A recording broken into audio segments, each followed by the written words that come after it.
Titans ended quite swiftly in a dominating play, but it is time for another war, and this time it's going to be up against RRQ Kaguya against Orangutan X. Tash Buddy here alongside Quack, the Quackers, and we're here as your panelists for today. Yeah, I'm the Quackers, cheese and Quackers here. But that's the thing, right? All right, we saw like a pretty heavy stomp from SMG. I just can't believe that they are still that good. But I do think that Full Send Sapphire can recover. They've done it before, but we move forward. RRQ versus Orangutan. I mean, this is one where, you know, they're always fighting for that spot, and they're always kind of hit that roadblock. Again, both of them are kind of adjusting with all the, you know, new additions to their rosters and whatnot. Yeah, the new players of our Orangutan X, they have, I think, two new players. Eruma, she was there during Open 2, I believe. And we also are seeing the addition of Emmy, their newest IGL. And on top of being the IGL, she is also an initiator and duelist. Talk about what a heavy role and responsibility she has. Yeah, it's pretty difficult, right? And sometimes that kind of affects how you play the game too. But I don't know, maybe actually as that duelist, you can kind of call for utility to set yourself up. So it can always work out. But the main thing is, I mean, yes, they've kind of all qualified, but you always want to make a deeper run. You always want to prove that you are still that kind of, you know, core from last year. RRQ Kaguya, you've got all of these girls, Elika, Ayumi, Iceberg, Nevsky, and Bess now coming in.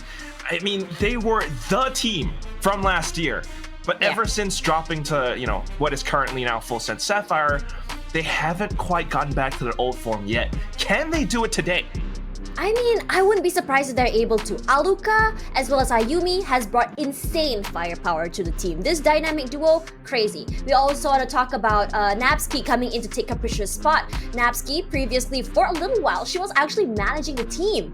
And in an interview with Bess recently, Bess, we asked her, what is your goal? What do you guys want to achieve at this tournament? And she said, I want to go beyond Game Changers. I want to make a bigger impact, which shows that whatever they're vying for in Game Changers, they want to try and climb further up. And speaking of climbing up here, Orangutan X, in Open 2, I believe they had one of their best runs. And then a roster shuffle happened one more time where they have two new players.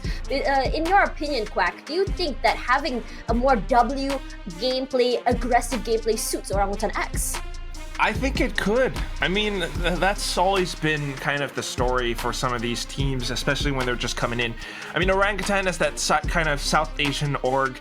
You've got Casper kind of representing that region, and everyone, you know, coming in from the old, you know, previous seasons of Game Changers. They've always tried to find their identity, and sometimes it was built off the backs of some of these other players. But then, ever since, you know, coming in with Coach Gunner, Japips, and Torley joining the roster, they've managed to find a bit more firepower. Perhaps going full send with that idea of having firepower is what they need. Having a lot of duelists, having a lot of capable fraggers, and Casper to kind of control everything back at the support line.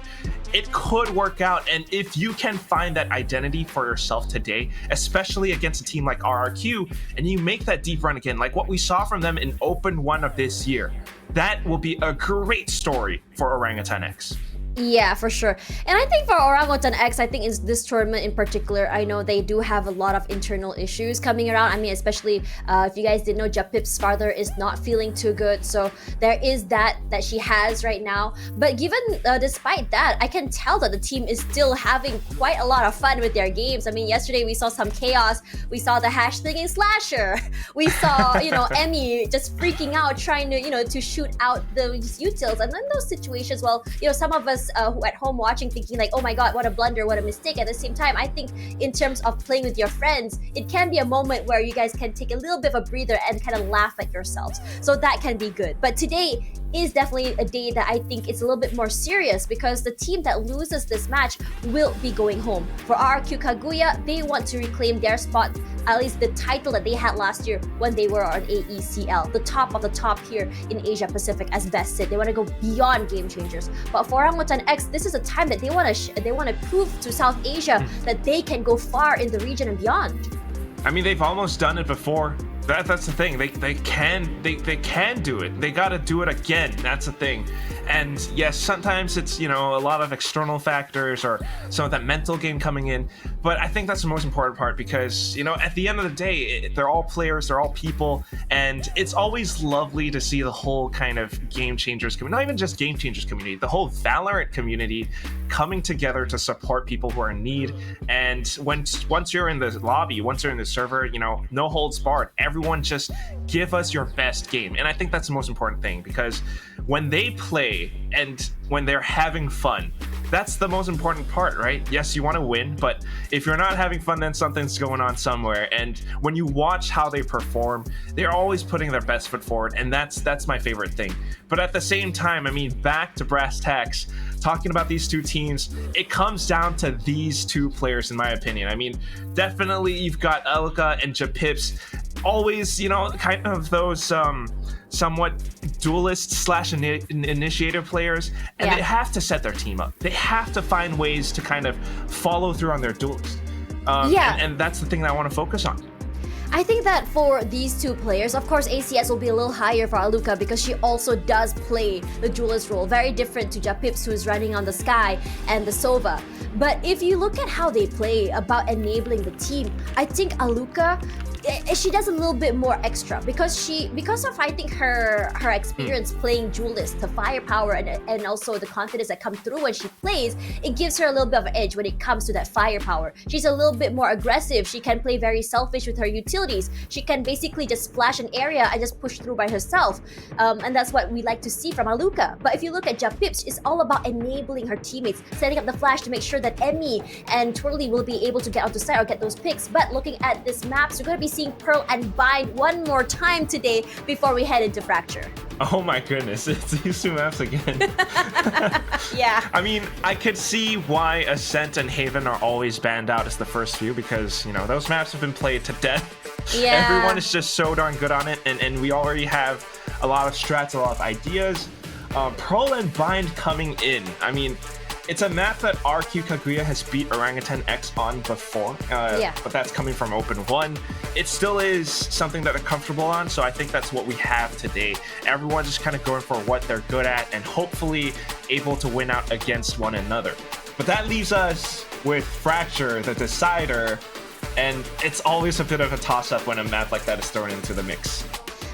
When I think for RRQ, they've had such successful runs on Pearl, and in this situation, I was quite surprised that they would actually let this map, slip into their hands because again, RRQ knows how exactly to play control. You have Ayumi, who is just so aggressive to take up space alongside Aluka. We've just seen them play this map a few days ago, and aggression is what they use to take up space and hold it. They're not afraid to push. But if you look at Orangutan X, meanwhile, they've been trying to vie for Bind. And I think that if you remember yesterday, Orangutan played, they didn't win against NWJ for this map. So I am curious to know why exactly are they still picking this map and what have they learned from that map in particular? That's one of the things, right? First of all, playing against a different team, so different ideas, different clashes coming through. But at the same time, just kind of going back to the drawing board, trying it again and maybe fixing up whatever was not quite working out from, the previous game. But focusing onto this, we're talking about Aluka, we're talking about Japips, and this is what's important because on this map, you need those initiators, you need those duelists to do their jobs, to find whatever they can get, and set up players like Twirly and Ayumi to perform at their best. I think the main focus for this particular map will be Emmy, on how exactly she uses her util to get onto site, how she can play aggressively as well as selfishly. Think of her as that pseudo flasher if you want to, the second flasher to really enable Twirly and also herself. But in a lot of situations, the run it back, if you can see how Orangutan X plays, is that they would try to contest the orb to really feed Emmy those orbs so that she's able to run the run it back over and over and over again. Be it for frags, be it for information gathering, she does not fail. Now, I think the best idea RRQ Kaguya should be worried about, of course, is Emmy. If they can shut down Emmy, I think it'll give them a little big of an opportunity to take this map away from them. Yeah, that's a real important point to note. It's going to be a little bit tricky because, first of all, I think this has been mentioned before. This is that kind of Paper Rex composition, the double duelist. We saw Scars using this in Ascension as well. But the thing is that Phoenix is a very core pick. You need to be able to set up some lineups with hot hands and go in for those flashes and whatnot.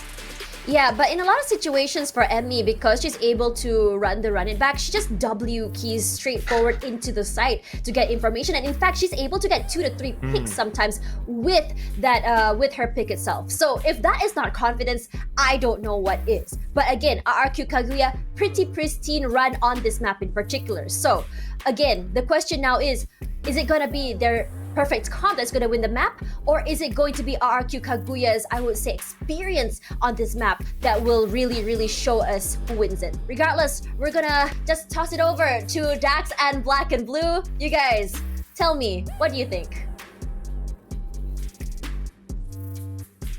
Hello and welcome, guys. I am Dax. With me is Black and Blue, and we're here with lower bracket fight.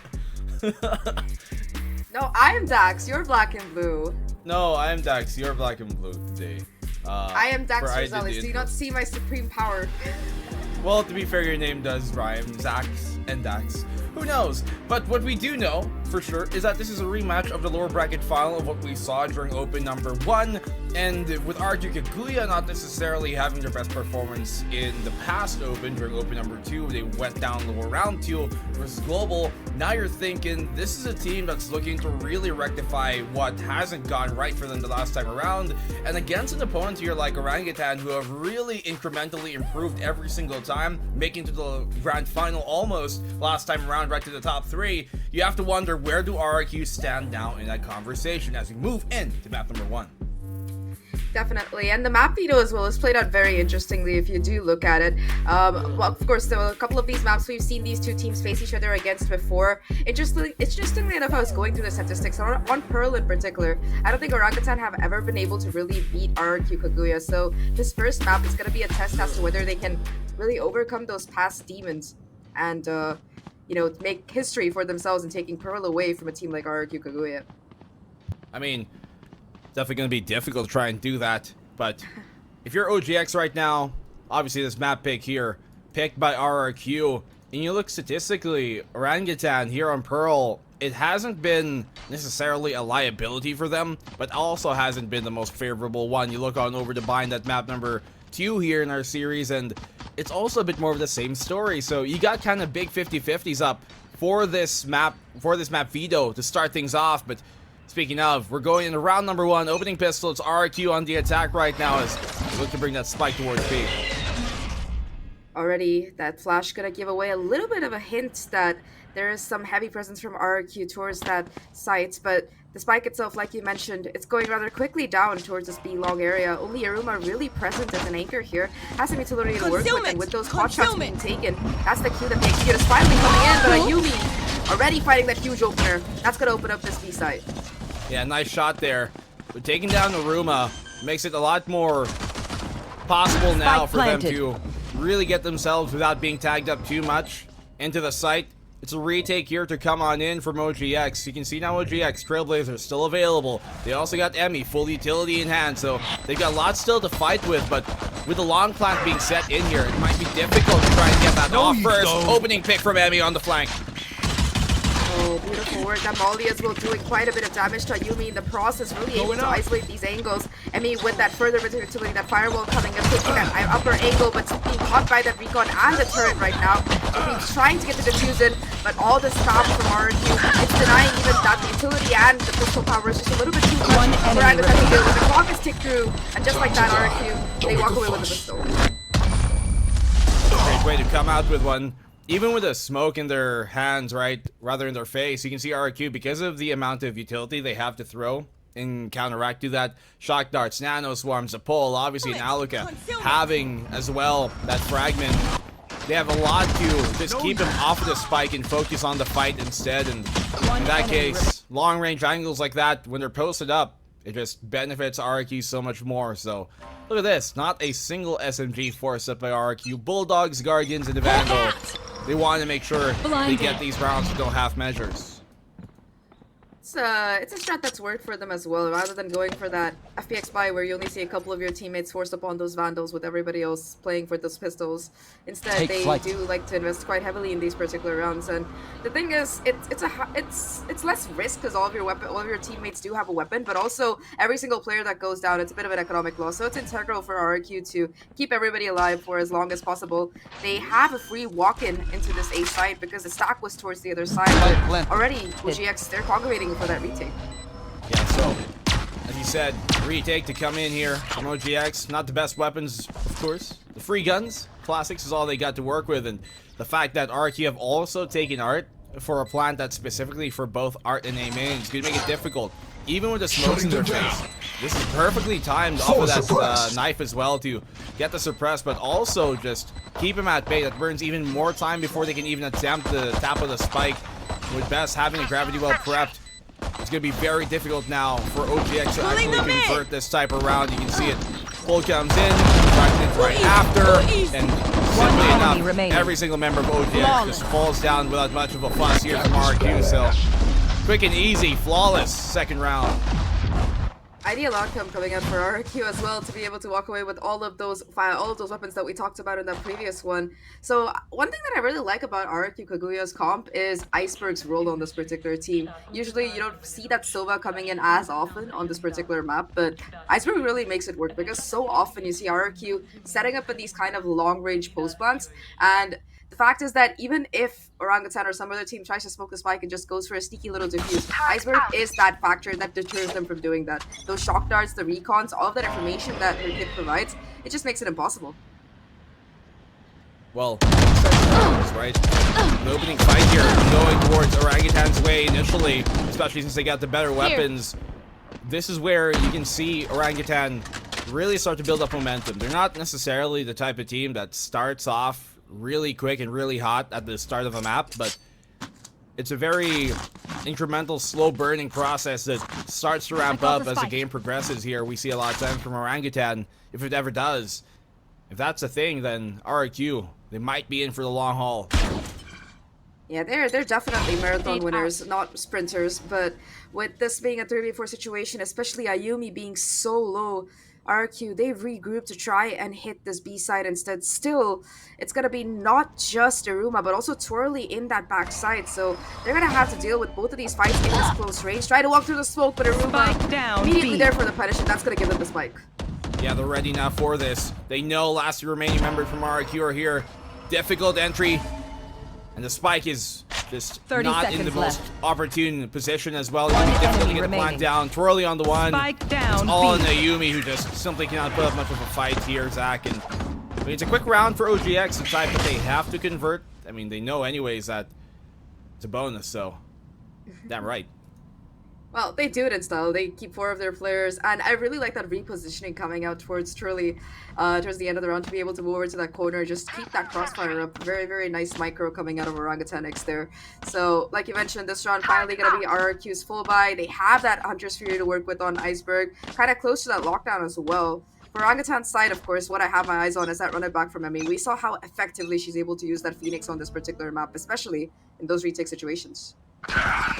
Well, finally, gun round here. Ayumi opens up with the opening pick. With Trolley dropping down, that takes out a lot of the re-hit and retake potential away from OGX. So, RRQ, especially with the Hunter's Fury, this post plant is going to be brutal for OGX to come in with. Like this go down. Emmy does have that runner back, able to farm it up thanks to that orb here. Might be that first major ultimate we see invested again. The Molly isolation trying to come in towards his back side as Orangutan. They trying to move forward here. Flashbangs coming through the Molly as well to tank, but it's gonna be Emmy swinging through, fighting both of these crucial kills before being taken down. Now with the 3v3 situation, the lurk being detected as well thanks to this utility from the Killjoy. Napsky trying to take the fight, but there's just no time left. Hunter's Fury coming in to deny the defuse potential, and Napsky still unchecked on this particular lurk. Iruma on the defuse, not able to get it even halfway through. But just like that, we're out of time. We're on the lurk. Napsky will get the kills, and RRQ, they fight 3. Well, nicely done, and as we were mentioning, right, the fact that they had that Hunter's Fury, they take the pick away as well. They open up the round itself with Twirly going down, just made that retake so much more difficult for them to actually work out. Emmy gets a double, but really sealing in the deal was that Hunter's Fury, the ult here coming from Iceberg, and then packaging it up in a nice, well-rounded gift bag. It was Nabsky off that flank, so RRQ swell in how they're able to really set the pace here and tone early in the game. Blinded. Orangutan, the round that they did win with that buy, they went for that little bit of mid-aggression early on. This time around the RRQ, they're not taking the bait, being much more measured about it, expecting perhaps that exact play coming out of OGX's side. Now Ayumi gonna be that tip of the spear as always, first point of contact, looking to make some kind of damage towards these doors where there are two players from Orangutan left, lying in wait. The hero rifle gonna be present towards the side of the map. Shock darts used by Iceberg as well as that drone to get a little bit of information, but not much gonna be found, and RRQ, they back away to try and take a fight in a better region. Lockdown is available for Nabsky, but I wouldn't wager that they're gonna attempt to use that unless it does come down to the nit and gritty of it. They got to run it back here, so the Phoenix, if it ever is required rather, they do have the hero Phantom on Emmy. They can really turn things around. Lockdown though placed here, so already investment being put into this round by RRQ. They got the best off the flank as well, so with OGX training their eyes down here on the choke, trying to pepper him, but not really finding much. It's RRQ who get the opening pick. Follow from Ayumi, not landing. Ready to kind of capitalize off that space the Lockdown has bought them. Now taking art control to boot. It's gonna be Orangutan Iceberg finding the kills. Ayumi still on site, still being a menace. And between these three players, they will be able to clean up what remains of that OGX squad. I really like that RRQ are giving Orangutan that respect, even though they know that it's a little bit of an eco round. They're not hesitant in committing that Lockdown to guarantee the round. And off the back of that, they're able to build quite a nice economic buffer, setting themselves with that null command as well for the next round. Yeah, they pull out the operator, rather the lockdown there, just to make sure that they don't, once again, take these half measures that just go unchecked and then get punished for. And if that happens, they do not want to give up an eco round towards OGX. So right now they pull out the operator and Twirly. Will this really change anything? It's a big fight is happening on A main. There's gotta be that smoke, that nebula coming out of the Astra, this barrier between both of these teams. It looks really scary to me because we do see both sides of this equation, but now at least it's just gonna be a little bit of a faker play coming out of RRQ's side. Ayumi slowly but surely pushing up, but having detected perhaps that there's gonna be some Orangutan pushback on this particular side, they look to, again, go for that conditioning. Sure, we act like we're gonna hit this particular site, go for a bit of a fake, and then reassess their attention towards some other side of the map. And go the other way, especially if it seems too hot to handle towards that A side. See Twirly train down, that's good for the one. Down B. But they're going to continue barreling down here towards B main. Huge opener for Twirly there. Now Null Command gonna be popped by the RRQ squad as they look to go onto this side, use that Killjoy presence, but it's gonna be Ayumi's Bladestorm taking care of not just that running back, but also Aruma. Twirly finally able to take a shot back with the operator. But still, the skills, they're coming in for Ayumi. She's slicing and dicing them apart. Just one player left right now alive. Japeeps against the world. With that Resurrection coming in on the KO as well to make things worse. 87 HP and a Dream might just choose to save the op, and that seems to be the call here. Not a bad idea for sure. Try and save the operator for a brighter day, a less rainy, clouded over. I'm sure a lot of you in SEA know what I mean. There's a storm out there, so I hope all of you watching will continue to be safe and stay indoors and have internet, and hopefully for our broadcast too, and the players in the game. I hope nothing happens to them in that case. If it happens, you jinx them, BNB. I'm just gonna say that right now. It's not my fault, eh? We've had very minimal tech pauses coming up today, but maybe about there you go. Now you said it. Just invites a bad omen. Yep. That's on me. But your peeps, it's all on her. They know where she is. She gets the one, but she's done.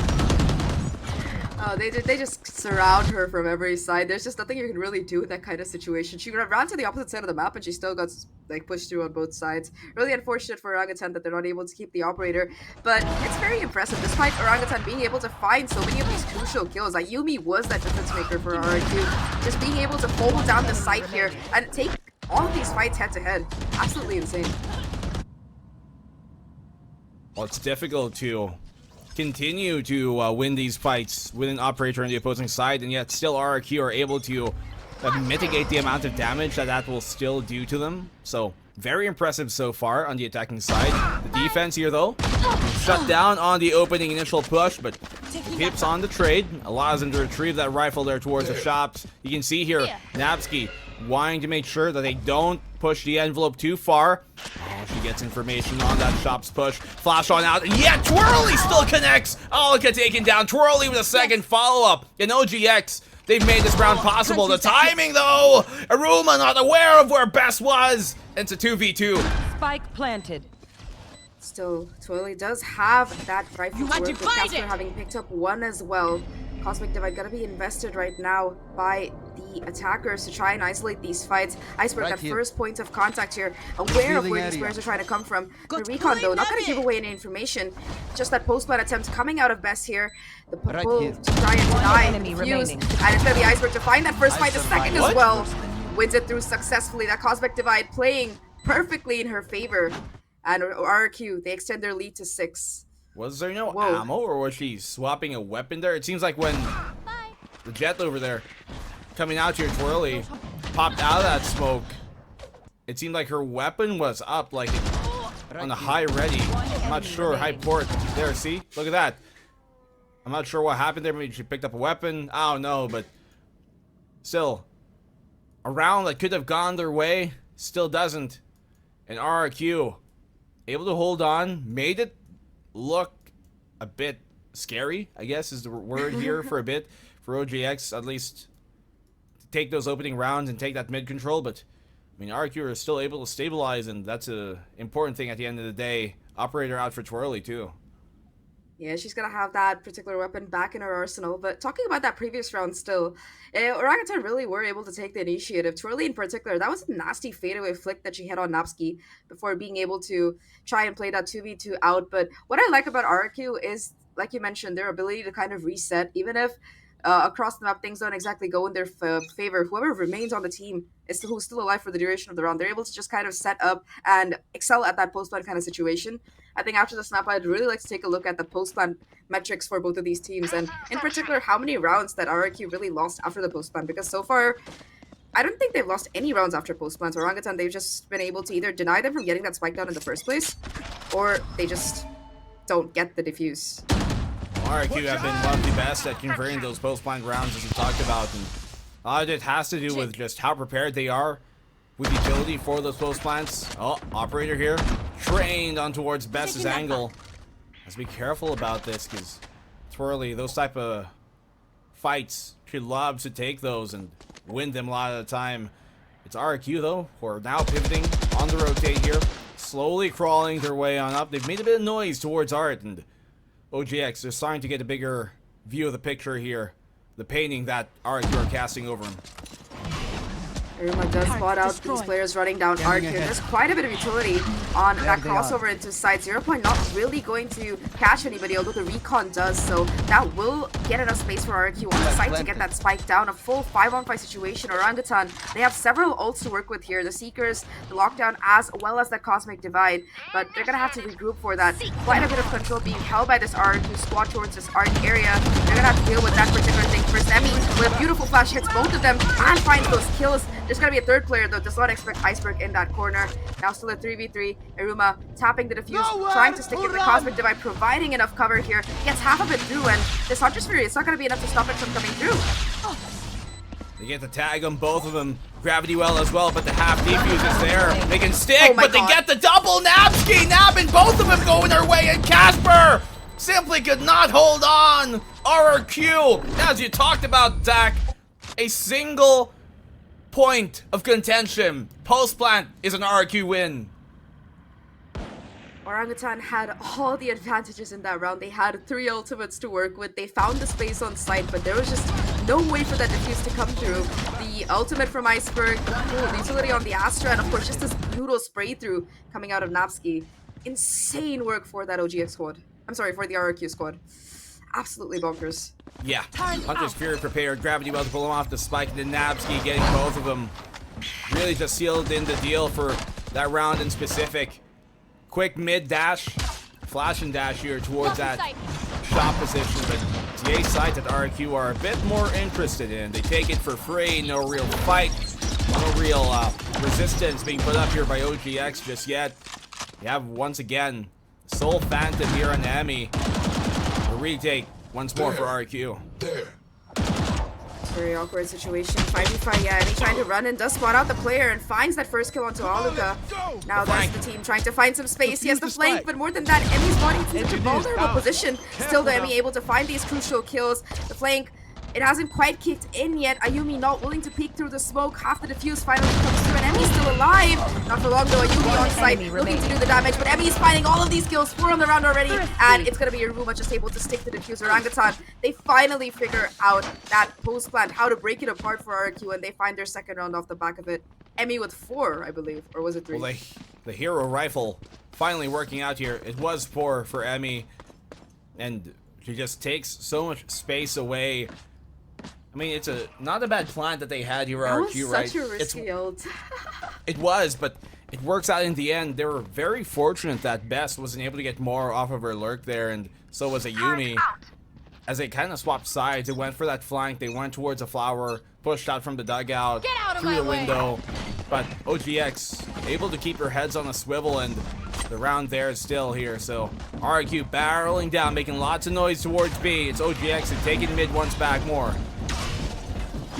Gonna be once again in that take position as Ayumi just sweeps through the site. They've left me relatively open, so they know they were perhaps planning for it. But look at this aggressive position being held by Ayumi, already having updrafted up here. Mess as well aware of the flank, spots out all 3 of these players, and now looking to somehow isolate these fights. Already finding that first one is huge here. Now Flash trying to get changed in conjunction with Best, still standing strong.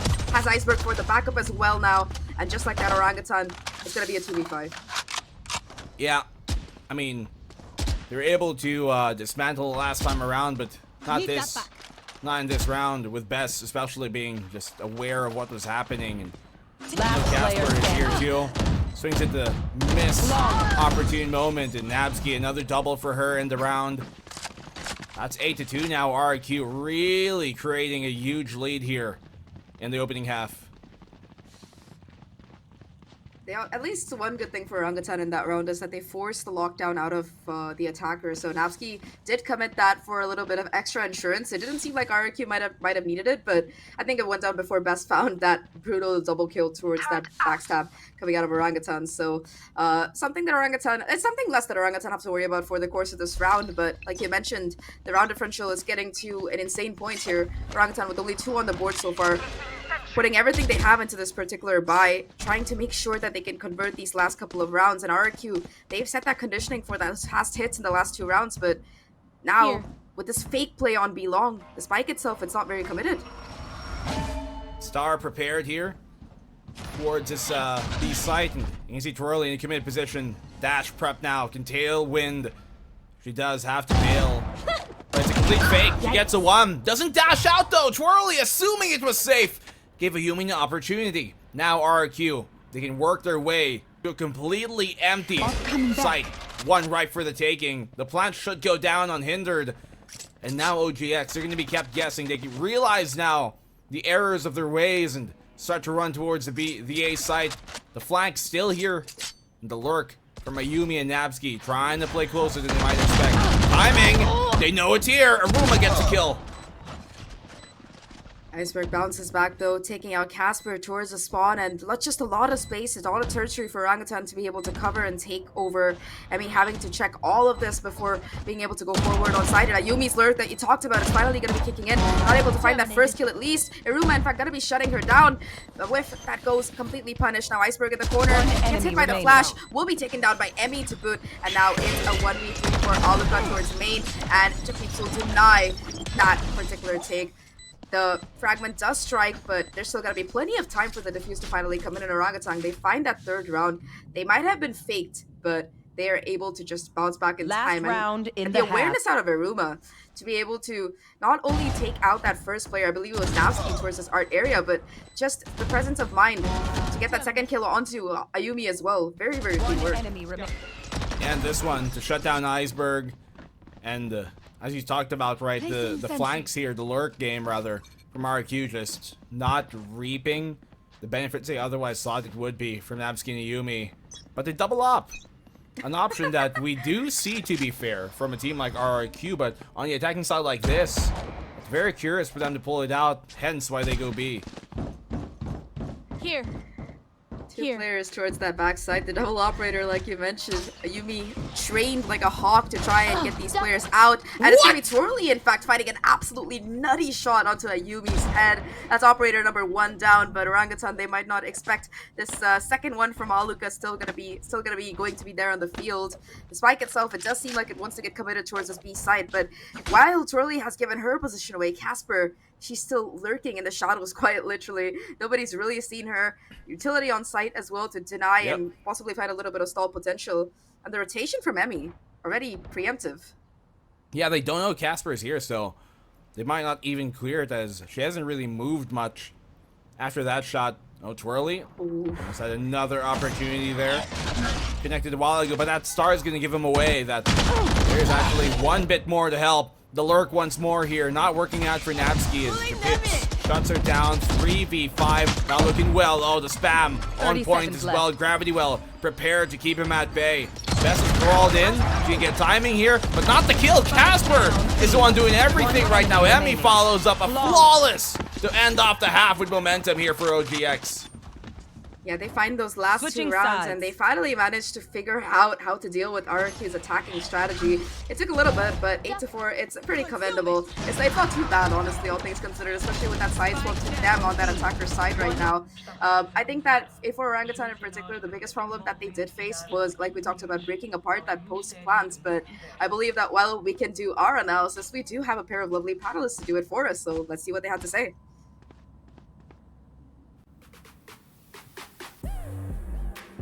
It was a very great opening, a great start for Team RRQ, but OGX telling us that they can take it back. Now, if we can see here, RRQ starting to struggle a little bit under the firepower that we can see from Orangutan X.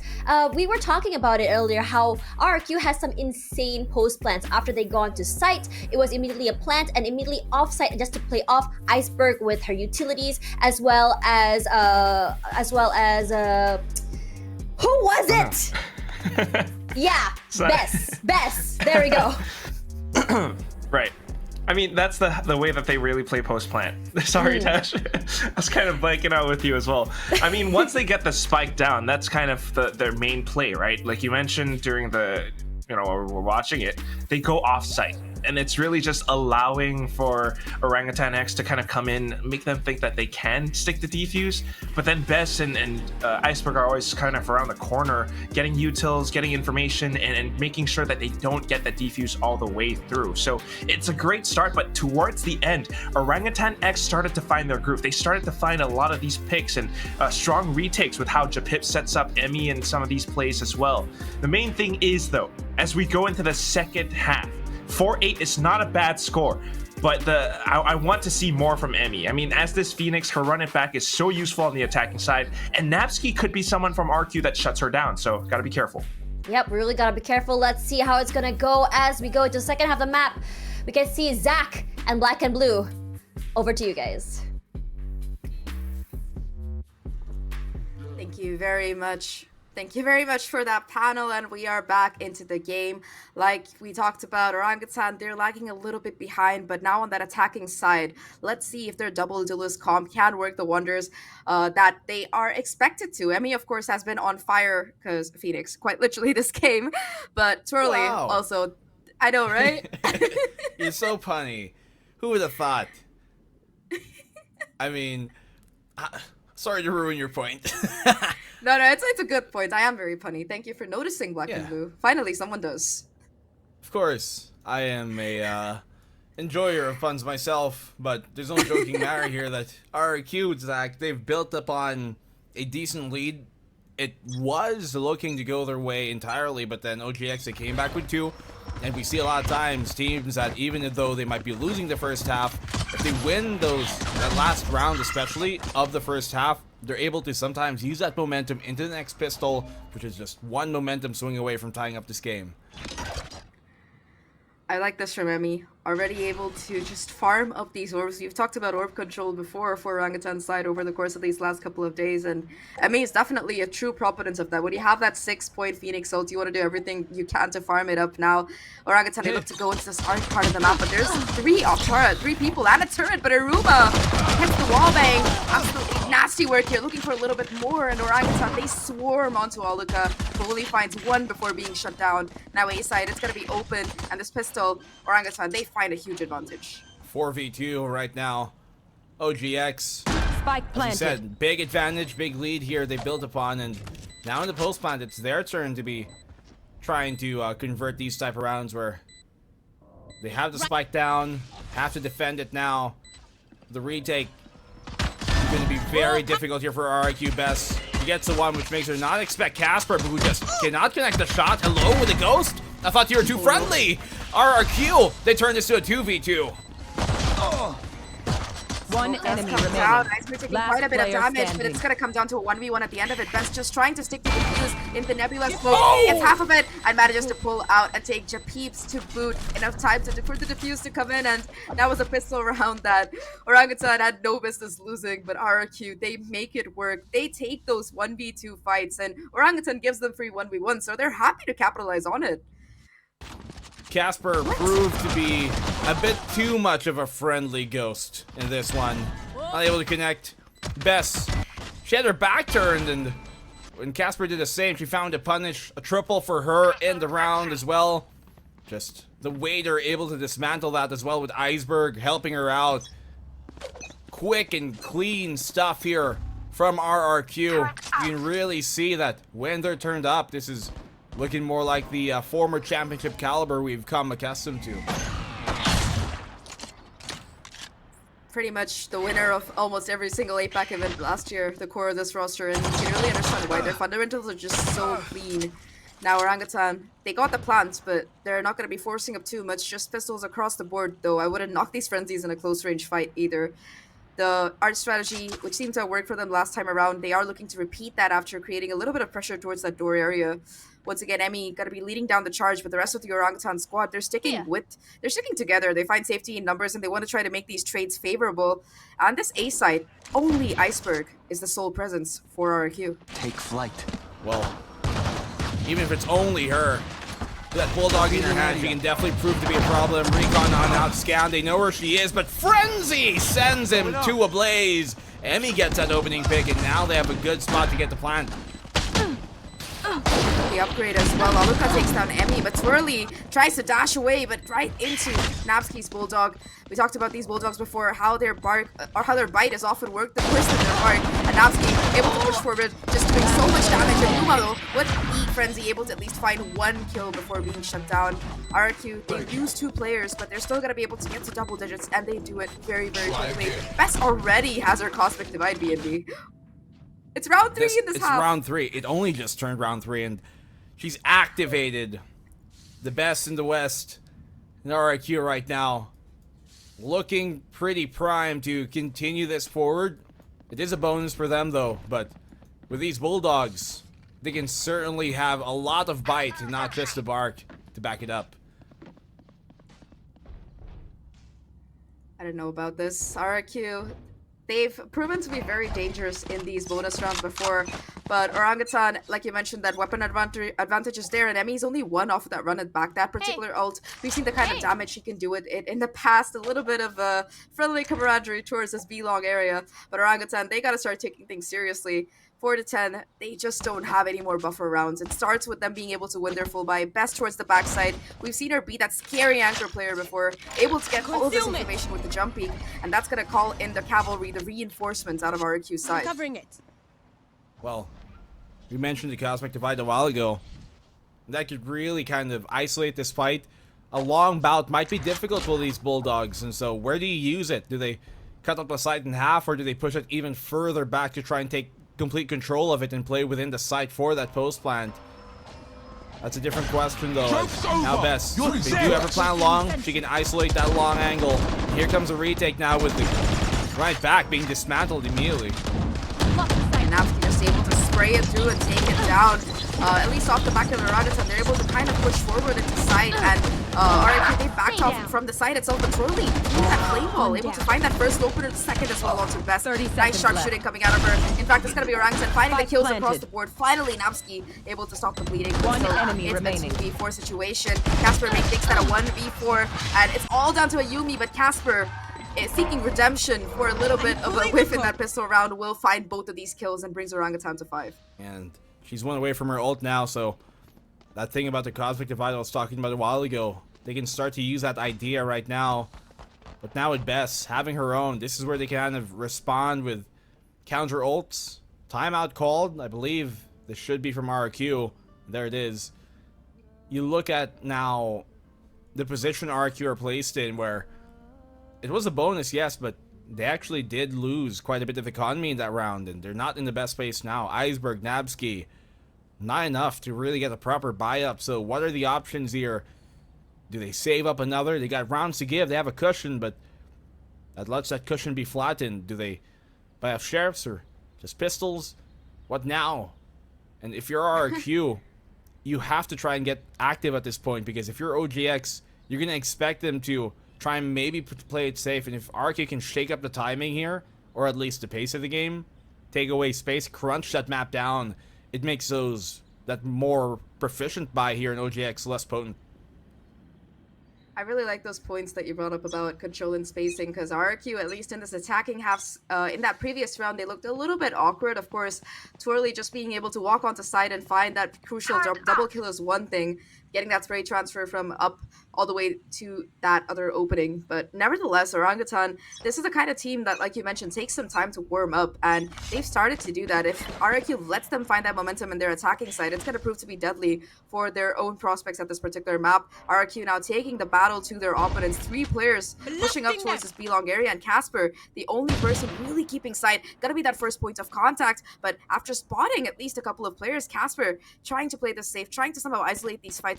It's a very dangerous game that she's playing as well, and walks away at the worst time. Ayumi finds that kill. Yeah, big pick here from Ayumi. Goes unanswered as well. But look at how far Emmy's been able to push herself up here towards that CT. Aluk is trying to be concerned with the Warway, but there's no chance in hell that she clears out Emmy here.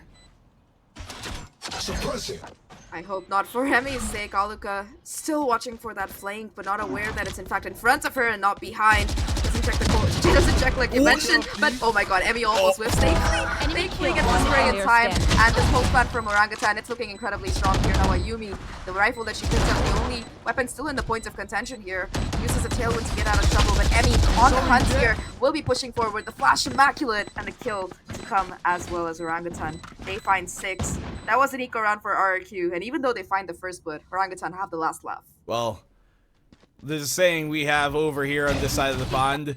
Emmy chased the ball. Luckily, she was able to catch up to it on Alika. For the meantime, though, yeah, clean, relatively, here for OGX. It was the only one kill there under Treat and Casper. And fortunately enough, because when you are playing against an eco, sometimes smokes can be a problem, wherein it lets the defense kind of close up on you and make those pistols more potent. But it wasn't too big of a pain to lose Casper early in the round, but now is a different question. Cosmic Divide available for both sides, and who's going to use it first? Arguably, has to be OGX in this case to try and initiate a hit, but with the early contact being made towards A, that pulls the defense that way, as the rest of the attacking side looking to transition into maybe another point of contact.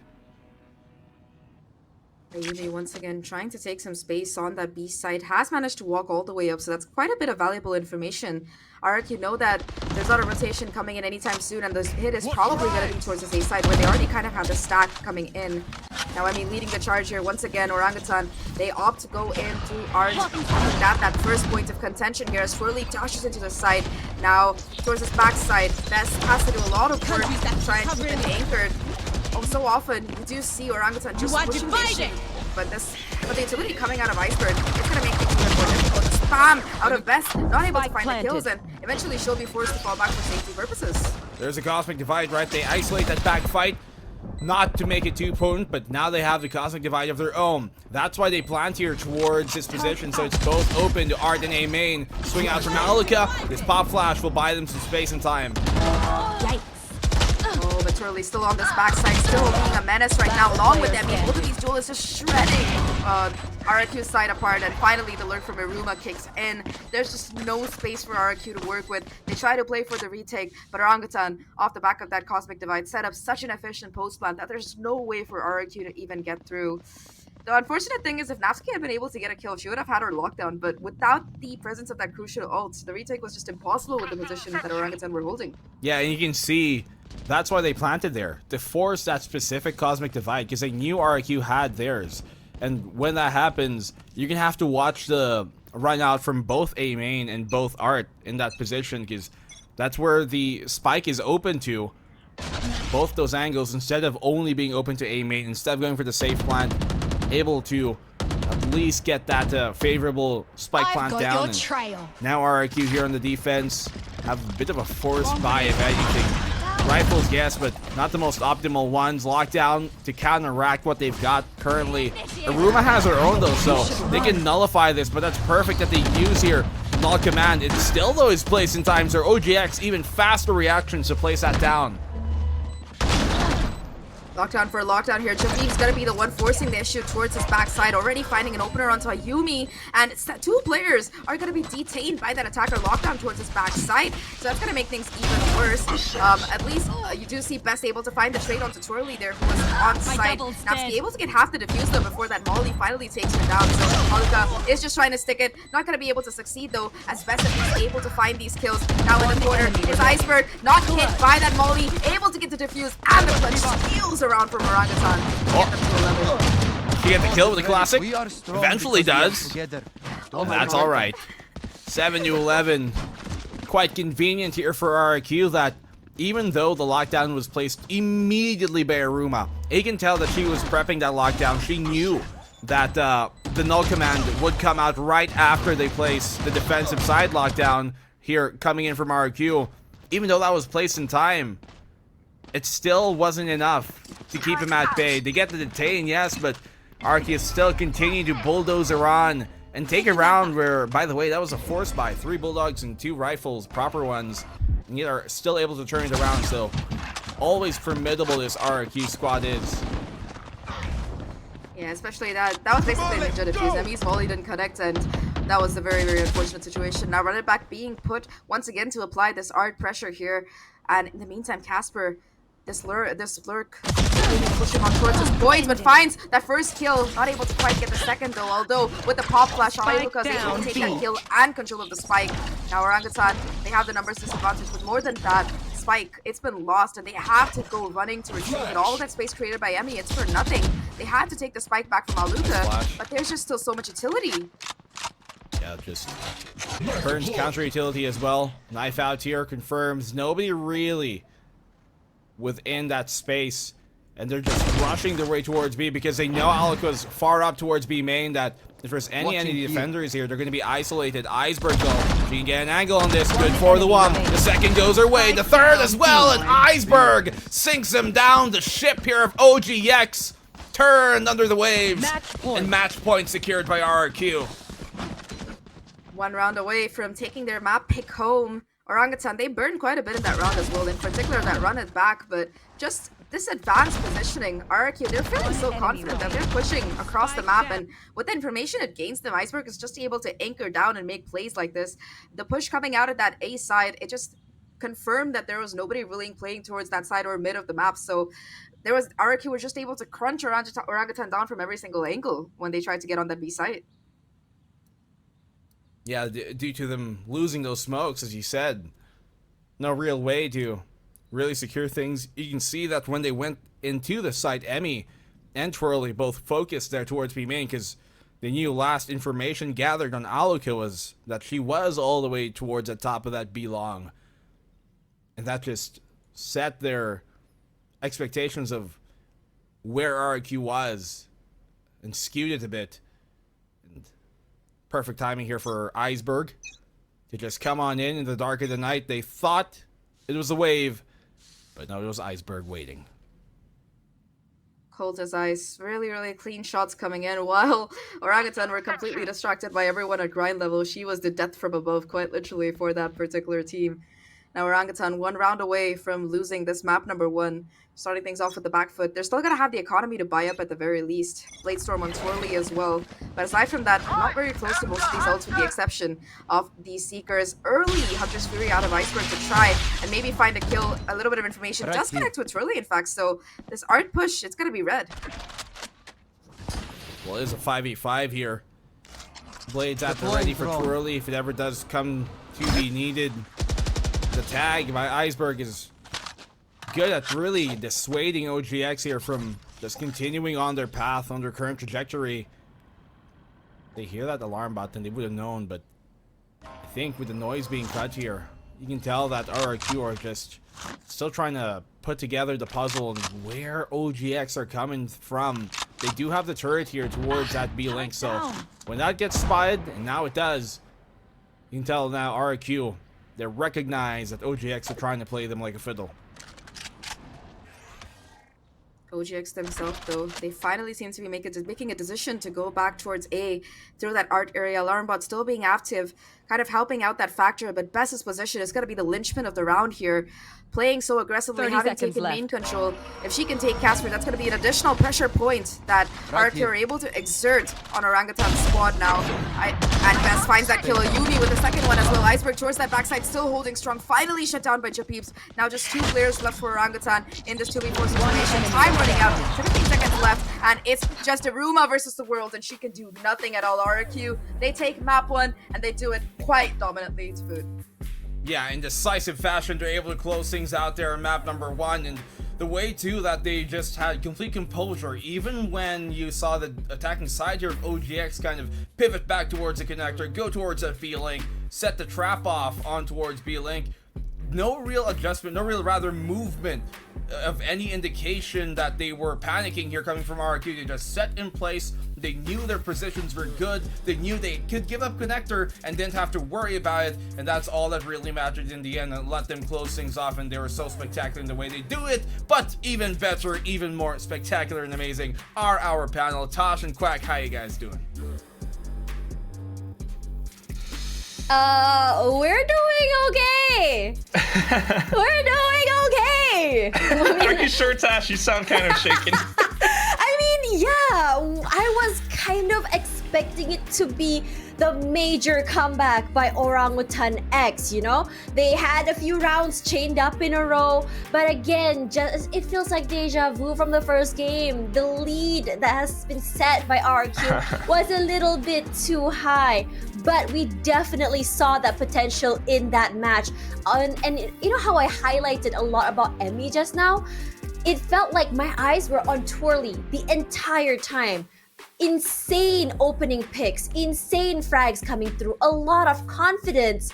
But again, as we said in the first half, I would say the mid-round recovery by RQ was a little bit too much for them to handle.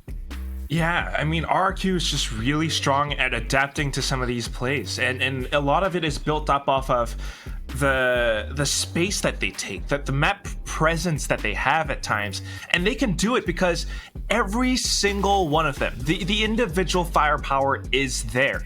You can always count on a Yumi to, you know, push up a certain spot. Maybe she finds a pick, maybe not, but it's always so strong, and the rest of the team is always around to assist as well. Meanwhile, for OGX, you know, they tried a lot. I think, in fact, there was actually one round in round 9 from the first half where Emmy got like 4 kills, right? And then, you know, one got stolen away by Twirly, haha. But this is I really like watching OGX. They have so much potential, and Twirly has some of the sharpest, most clean movements I've seen all game. But at the end of it, RRQ had that extra depth. And it all starts, like you mentioned, Tash, at the start of the first half. You see between round 4 to round 8, they won 5 in a row. Yeah, and I mean, during the first half, we start to see Orangutan X start to wake up. They start to take a few rounds in a row, and that was massive, and I was really hoping that that momentum would be swinging over toward the second half. Unfortunately, it was broken by the 2 rounds, the pistol that they lost. But the thing is, like, we start to see also these moments where Bess, I mean, we highlighted them earlier, right? Bess as well as, not again. Bess Casper? and no, not Casper. Bess and Iceberg, yes, Bess There we and go. Iceberg. I would say they're band-aids in these emergency situations. Bess not afraid to play very close up and making sure that no one will be, pivoting back toward the other side if they were to make a fake. You see Iceberg so great with those angles in the situations where they're rushing to the other side. They played these, I would say, angles so well. They use their utilities so well in so many situations. Bess as well as Iceberg has just been phenomenal in getting those double or triple kills to really seal those rounds after their front line has gone down. Regardless, we start to see that rise of OGX. I'm really hoping to see that they really start to wake up and bring us on a ride to a third map later. I mean, I kind of hope so. I really like watching OGX right now. I mean, just thinking about it, you're absolutely right, because that recovers is so good. Remember that one round 18. There were 2 Cosmic Divides coming out. I thought OGX had such a strong execute, and the way that Twirly and Japips play off of some of these smokes at times, it's really fun. But at the end of it, Iceberg just sticks the defuse, and it's that strong. They are an incredible team. RRQ has so much depth, and that's why you see some of these post-plant statistics. They're a little bit higher over OGX. But as we move over to the next map, OGX stands a chance. Let's see what happens, Tash. Yeah, that's right. But for now, we're going to be taking a break. After this, OGX's map pick Bind. Let's see who takes it home. Enemy remaining.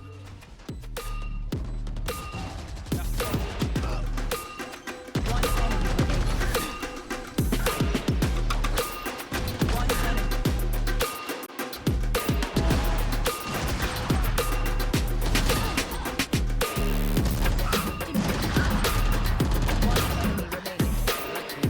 One enemy remaining.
again. I'm bouncing up before they count to 10. We back again. We back again. Tell your mother, brother, sister, and your friends. We back again. We back again. I'm bouncing up before they count to 10. We back again. We back again. Tell your mother, brother, sister, and your friends.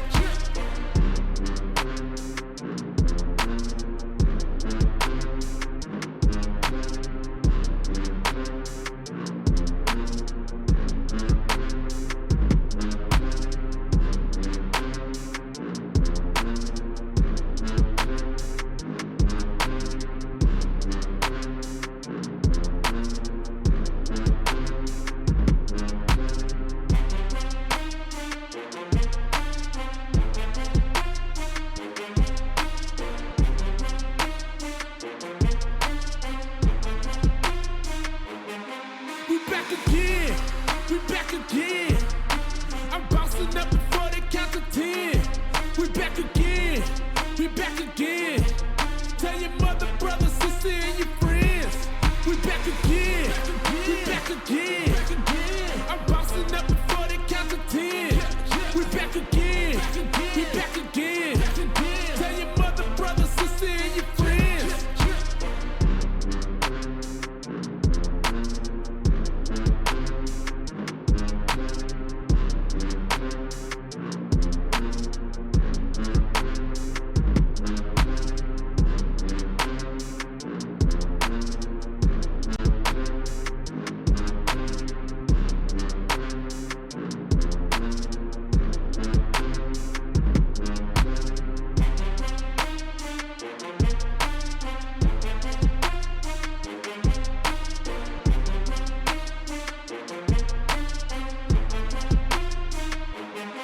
We back again.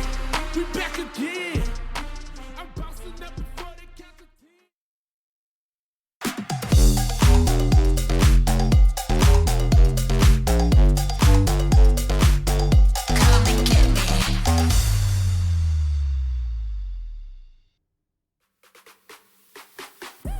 Pearl may be RRQ's map, but OGX nearly came back and take it away from RRQ. Regardless, we are going to bind the second map here and the map chosen by OGX. Tash Bunny here alongside Quack. We are your panelists for today, and I am expecting this to be a very, very close one because the potential we saw from OGX has been this high.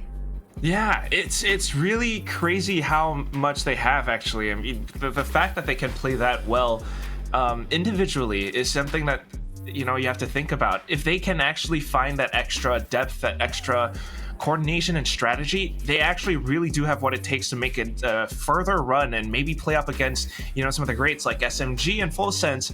But at least right now, as we move over onto a map like Bind, first of all, I mean, props to Coach Ducky for RRQ because he's part of the reason why they are so strong, right? But Yeah. so far this year, Tash, I wanna we see it. haven't really seen Dang it. RRQ playing Bind. I wanted to say it, Quack. Sorry. I wanted to say it. Yes, as Quack said, RRQ has not played Bind, and we don't know if they're practiced or prepared or script. I mean, clearly, if they let OGX pick this map, clearly they know what they are up against because OGX has been picking this map over and over and over again. So I am very, very, very curious to see what Coach Ducky has cooked up. Is it a Peking duck? Is it a duck bantao? Oh. We haven't had lunch. Okay? Not We bad. haven't- Okay, good job, Tash. But I love She's duck. bringing the putts.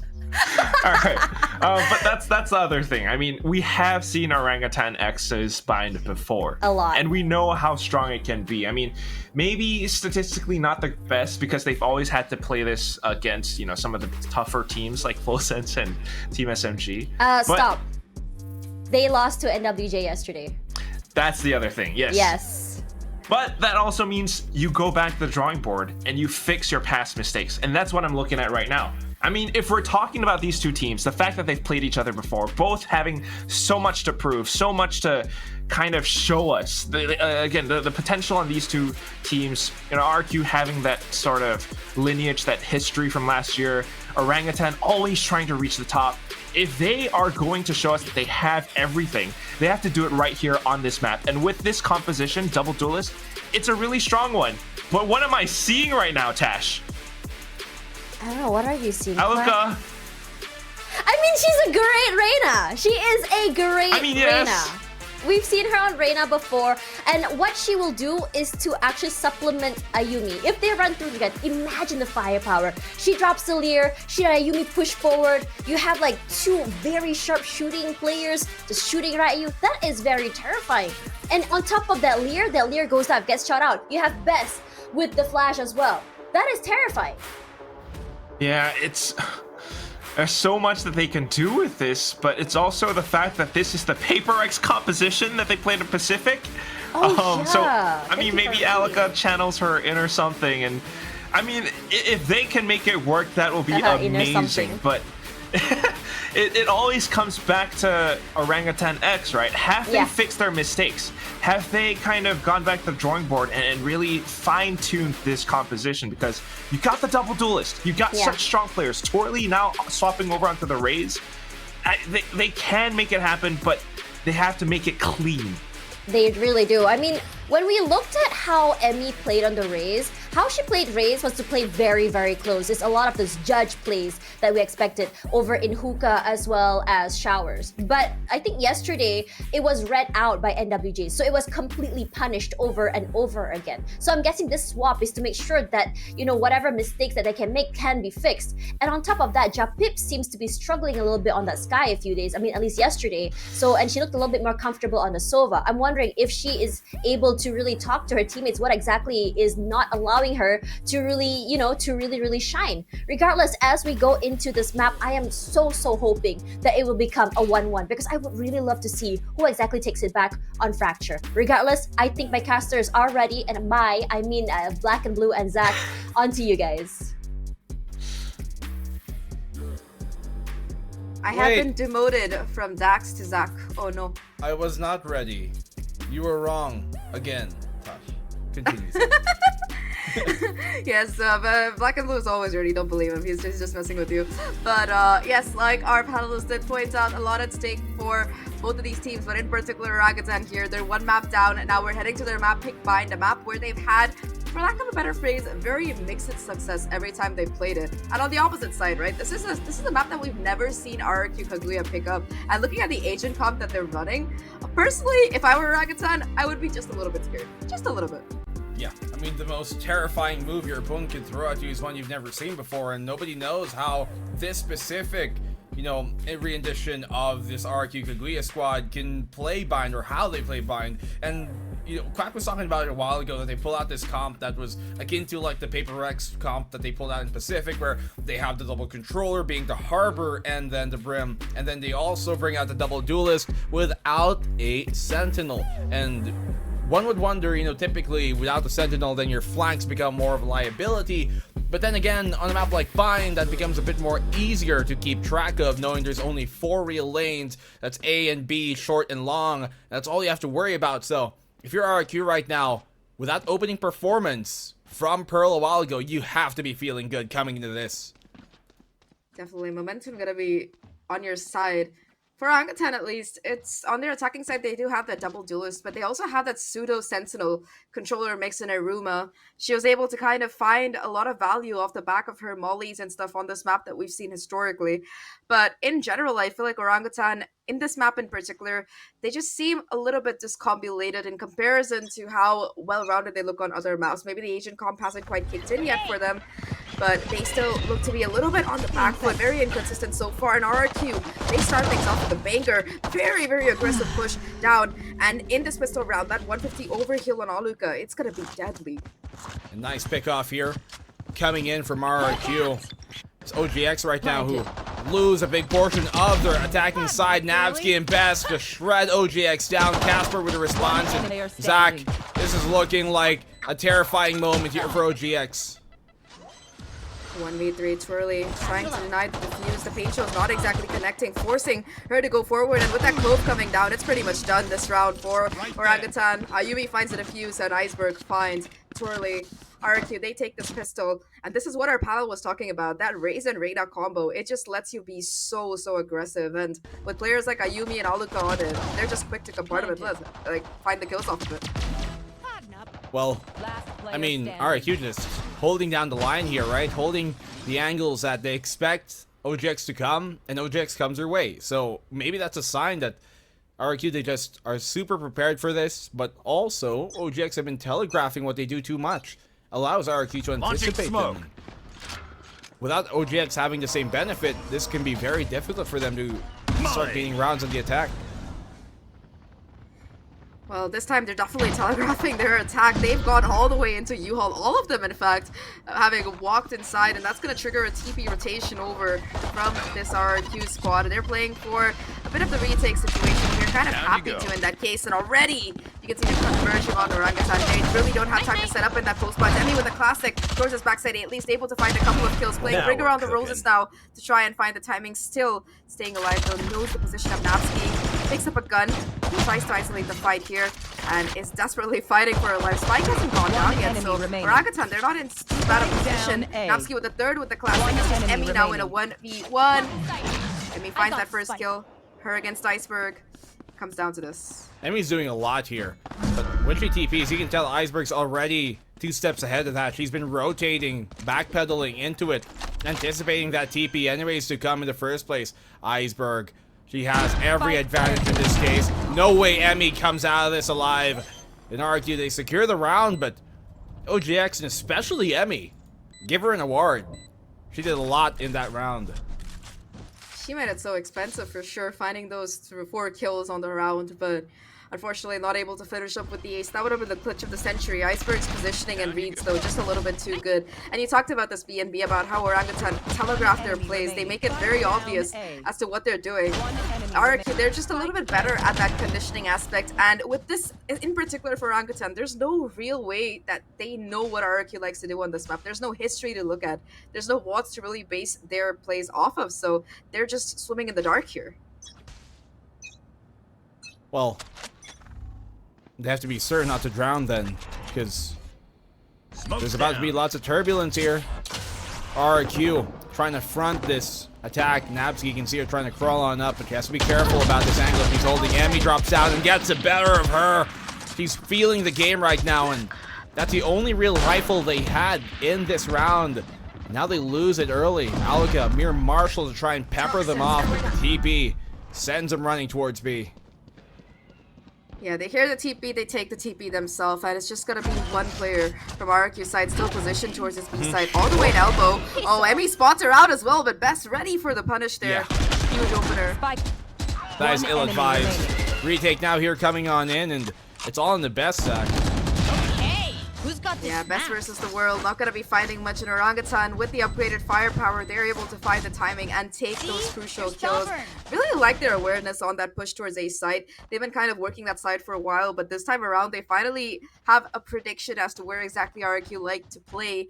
They know that they like to get aggressive, for example, so they're able to kind of bait Napski out with the Trailblazer and take that kill. And because RRQ, they invested so heavily into this round, their economy, they weren't really playing a bonus. They'd invested fully in that one. Yeah, that's a thing we've been seeing be, I guess, a pattern for RRQ, if anything, right? They buy up into their bonus to try and make it more winnable, but then if they lose that bonus, you can see these consequences become a problem where OGX have a much bigger reason to tie up the game or bigger possibility. See flanks trying to be pushed here by this defense, by RRQ. But OGX are just winning every fight. Yeah, the weapon advantage really kicking in their favor. Also, some really nice headshots coming out of Emmy off that Blade Storm. Now it's just Ayumi and Iceberg, both with shotguns in hand. There.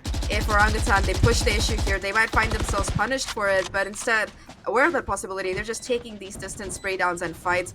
Japeeps will spot out the jump peek, and off the back of that, you do see Emmy try to make a play with the Blade Storm once again. Does do quite a bit of damage to Iceberg, but not going to be able to connect the final kill. RRQ at this point, they are just waiting for Orangutan to really try to make a move. The lucky strikes, find that first kill, but not able to do too much more at Orangutan. They clean house, equalizing 2-2. Japeeps is very fortunate she kind of was able to tuck behind the corner there. Otherwise, Ayumi could have had her number as well. It's a great opening start here for OGX to retaliate with these type of rounds. You can see how close it came for Ayumi to get another, but even closer the scoreline has become. They tie up the game. Operator now for Ayumi. We haven't really seen Aluka pop off just yet. Actually, that's true for both of the duelists here in RRQ, but that could change here now.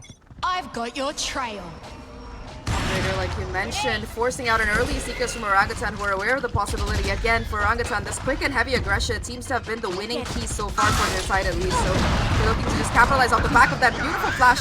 Will set up Emmy for success, who was able to find a kill. And not just that, Twirly is able to dodge the orbital strike as well with her satchels. However, Best ready for the Punisher, and Orangutan converging once again on this side, denying Orangutan the ability to really get that spike down. And Casper on this lurk has so much work to do here.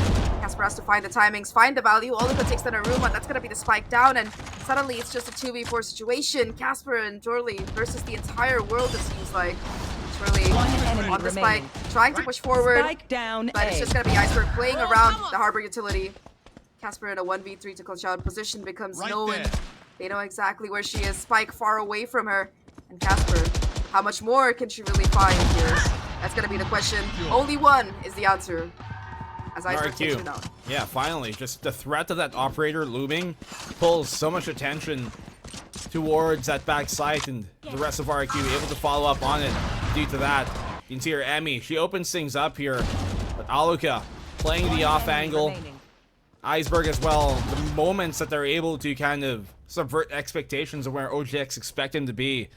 That's a difference here between RRQ and OGX, especially on Pearl a while ago. You can see their RRQ just not just finding windows of opportunity, but sometimes creating that themselves. B site now is where OGX want to go. Flash out here. They got the Cosmic Divide to try and cut off the defense, but the push coming in. Shade Flash is too much to deal with for the Orangutan squad as they break the Leer, but they're not able to turn the Sky Flash in time. Bait switch, bait line and hooker just taken, and Orangutan, they seem sunk here. Only 2 players left, the duelists trying to make something work out, and they're going to be surrounded on all sides by opposition here. RRQ, they're snowballing these ultimates, but they don't even have to use them because they're set aggressive plays. They're just able to find so much damage and value. And Emmy and Twirly, it's just them versus the entirety of RRQ. They have to try to isolate this fight. Aluka, that first point of contact, but you don't take a 1v1 against the Reyna. It's just Twirly now, and Aluka will shut everything down. You talked about how she wasn't popping off BNB. I think she heard you. It's about darn time. I mean, she is one of those players that lots of eyes have been on her for quite a while now, even before Valorant. Always, as I like to tout, one of the young prodigies of her local scene, and we see her exactly the reason why in rounds like this. Full confidence on the Reyna, just shredding them down, devour and dismiss, shrugging them away, and our graphics have reset. There we go. That or it's a timeout. I don't think it's probably a timeout coming out from Orangutan. But, you know, one thing I really like about Aluka is that she's just such a flexible player. You know, when she's last year, before she joined Alter Ego and now RRQ, she used to play just Reyna for the team she was on. She was exclusively their duelist player. And most of the time it was just Reyna. She would be like, I will play Reyna or I'm not playing. And when she went to Alter Ego, she had to switch over to Smokes. And now she's back on her favorite role, which is that duelist again. So it's just interesting to see that she has stuck true to her roots, and she's always able to just deliver when she's in that Reyna position. I mean, it's what she's comfortable with. That's the thing, right? It's her comfort pick, and you can really tell, especially with rounds like that. And this could be a big problem because one of the biggest things about, you know, professional play is being able to trade off one another. And if you have a Reyna on the other side or like a Chamber, that might just be true. They can play these angles, get back out to safety, and that could always be such a terrifying prospect. But Showstopper available here for Twirly. If you can create that space, they can certainly utilize that to get an early pickoff and take site control as well. Orangutan, they're trying an area of the map they haven't contested as much before, the shower side. Twirly, like you mentioned, with that Showstopper in hand, pushing up short here, but the rest of the squad and the spike itself, they're headed towards the showers area. Already, the operator from Ayumi, not being flash checked, will be taking Emmy out, and Twirly goes down as well. Showstopper not even launching out of that barrel before being shut down. Room at least able to find a trade here, but still, The numbers advantage and the control of the map remains in favor of RRQ. Japeeps, though, in an attempt to change that, will take down Iceberg. 3v3 situation. Operator still in the hands of a Yumi. And she also has that showstopper. Yeah, 3v3 still stands. You talked about the showstopper. This time won't come in for Twirly. Not in this round, as he was taken down earlier. And then you talked about how that shower's control was a different point, different angle that we haven't really yet seen from OGX till now. Cosmic Divide just cuts off the entirety of that back site. So they should have the control of the front part of the A site. Viper's Pit also to help secure it. Flank could go down, but since they do not have a sentinel, the flank, it will go unchecked. They have to mark it right now. Here it comes Invest. Shut down. Casper indeed marking that flank. Very aware, able to shut it down, and now it's just going to be a Yumi and Napski in this 2v3. Showstopper popped by a Yumi to try and take out a couple of these players, but Orangutan squad, they're not playing anywhere close though. A Yumi showstopper finds both of them as they're forced to come out of that spike tap, and Napski will be the only one left alive to cement this defuse and a further round for RRQ. Really nice bait and switch play coming out of RRQ towards the end there. I love that showstopper. And just nasty work. Really swell done here to just buy them that space. Ayumi gets the one. Obviously, Shower's a point of contention for the operator many times on over. To double off the big boomstick here from Ayumi, blowing them apart, and RRQ once again starting to build upon a lead here. And if you're OGX right now, this is where some haunts of the past, some former fears start to seep in, because this is kind of akin to what we saw in Pearl. Early Trailblazer is gonna smoke out this push on Luka. Now Pain Show's gonna be able to cut Emmy off and let Napski find that kill. The push through the teleporter as well is gonna find value. That's already taking down Twirly. Once again, these duelists, they get taken down in the first 10 seconds, and Orangutan, without that space-making component in their comp, they're just gonna be on that back foot again. No real way to get onto site unless they just stick close and trade. Casper on the lurk has to do something, has to make something work out, but Iceberg, she hasn't really moved a muscle. And while this Viper wall gives them the cover to walk into U-Hall, Iceberg, if that wall goes down, it's just gonna be so difficult. Oh yeah, luckily it doesn't though, so this gives them the cross, and Iceberg, she gets that pickoff. Casper, I thought they would have been able to cross safely, but never mind. Casper, not too friendly this time. That helps equalize things out. They TP, but you can see anticipating here is Napski. She's ready for this. Oh, she's in the corner as well. The bait is there from a Yumi, but there's still gonna be Napski waiting in the corner. Goes unchecked, finds the kill. Iruma though, there for the trade. Makes this a 1v2 situation. And the Shorty is just gonna be enough. Ayumi walks around the corner, and Shorty's Iruma right in the back of her skull as RRQ finds 6. Really nice attempts coming out of Casper there to be able to steal that spike back and find those kills, make this round even viable. But just RRQ, if you see one thing, there's probably a couple of players behind, and Orangutan, they just haven't been able to unravel these battle plans today. 30 seconds left. Well, it's because the plans here for RRQ have been pretty sound, and like we see their perfect paint shell timing coming in from Mayumi, and that allows Napski to take Emmy down from the hookah to start off the round itself. And those moments here, just RRQ being a bit more intuitive, perceptive of what's coming, what's happening. Like they recognize, hey, that cascade might not necessarily be the safest thing, so we're not gonna stick this anymore. I'm not gonna stick this orb because they might just get me through the spam. They might have otherwise thought it'd be Nico, but with the fans we're bringing out, they're alerted to a potential bigger threat looming. I like that Orangutan were aware of the possibility of the Seekers as well, because that was what Bess was going for. That Alt Orb would have given her the Seekers, and they were ready to contest for the B-Long Orb here. So a little bit of a nice micro read coming out of OG, but they're only armed with this one hero rifle. Of course, Iruma on the lurk tries to make the same play as the last round, but this time Ayumi in a position to capitalize off the back of it. Iceberg gets spotted out towards that backside, but they don't know about the second player quite yet. Once again, this trap play that we've come to expect from RRQ being set into place here. Orangutan, they advance onto this particular site, and it's going to be Emmy to find a hooker onto West. Still Iceberg in the corner, though, finds a lot of value. 2 kills for her, 1 for Nasa bringing out, and it's just Casper. The friendly goes being shut down. 7-2 for RRQ. Yeah, difficult. with the lack of weaponry they've got. A timeout here would not be out of the question at this point. I'd advise it at this moment too. They still had a few to burn, but seems like they are going to continue on. Blades here available now for Emmy. The op still in the hands of Ayumi, which has proven to be a problem here for OGX. Maybe not the biggest problem, but a factor at the very least to consider. A site, look at this. They're both going to front this. RRQ, you got Bess here, Napski. Pushing up forward with Ayumi leading the charge with the op. Rather, Aluka.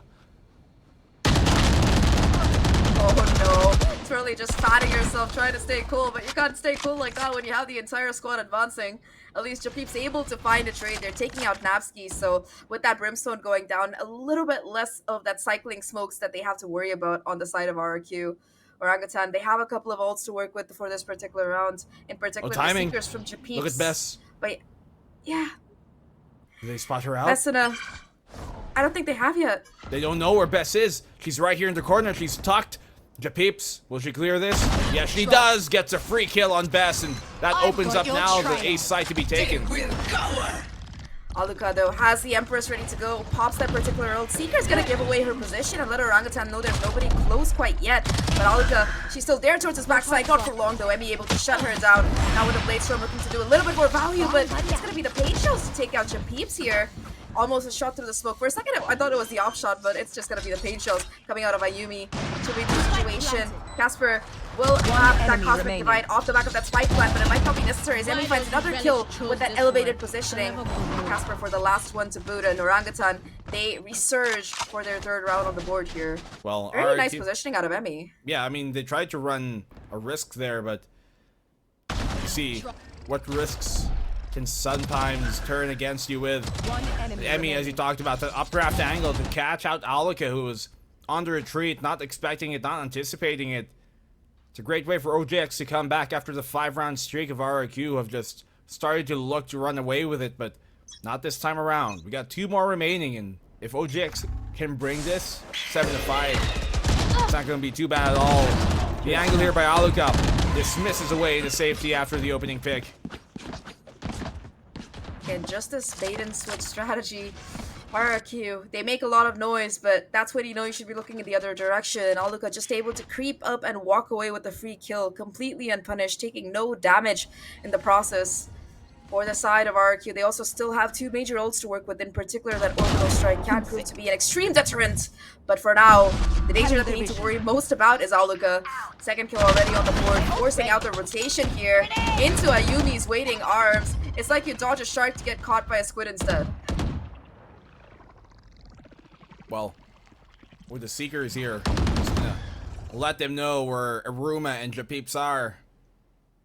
It's gonna be difficult for them to try and get the element of surprise going their way here against RRQ. Snakebite blocking off that CT. If they don't clear this out, they're in for a rough time. Showstopper. Oh, it doesn't connect! 1 enemy remaining. Well, the shots certainly do. Ayumi finding that first one, just tagging the second player through the second, and the spam of utility, it's too much for Japeeps to deal with, as Bess will put her counterpart down. 8-3 now. Last round RRQ before the really switch. getting a huge lead on Orangutan's map pick here, and are now only 5 rounds away from locking their spot in that lower final later. Well, I mean, the way they're able to, one by one, piece by piece, brick by boring brick, take out these puzzles. It just makes it a lot more difficult for OGX to get themselves going, to put themselves in a position to springboard for an attack when they're losing their members one by one. That operator could continue to prove to be a nuisance here in the final round of this half. We got the Cosmic Divide on the Casper, but she's not the most well equipped.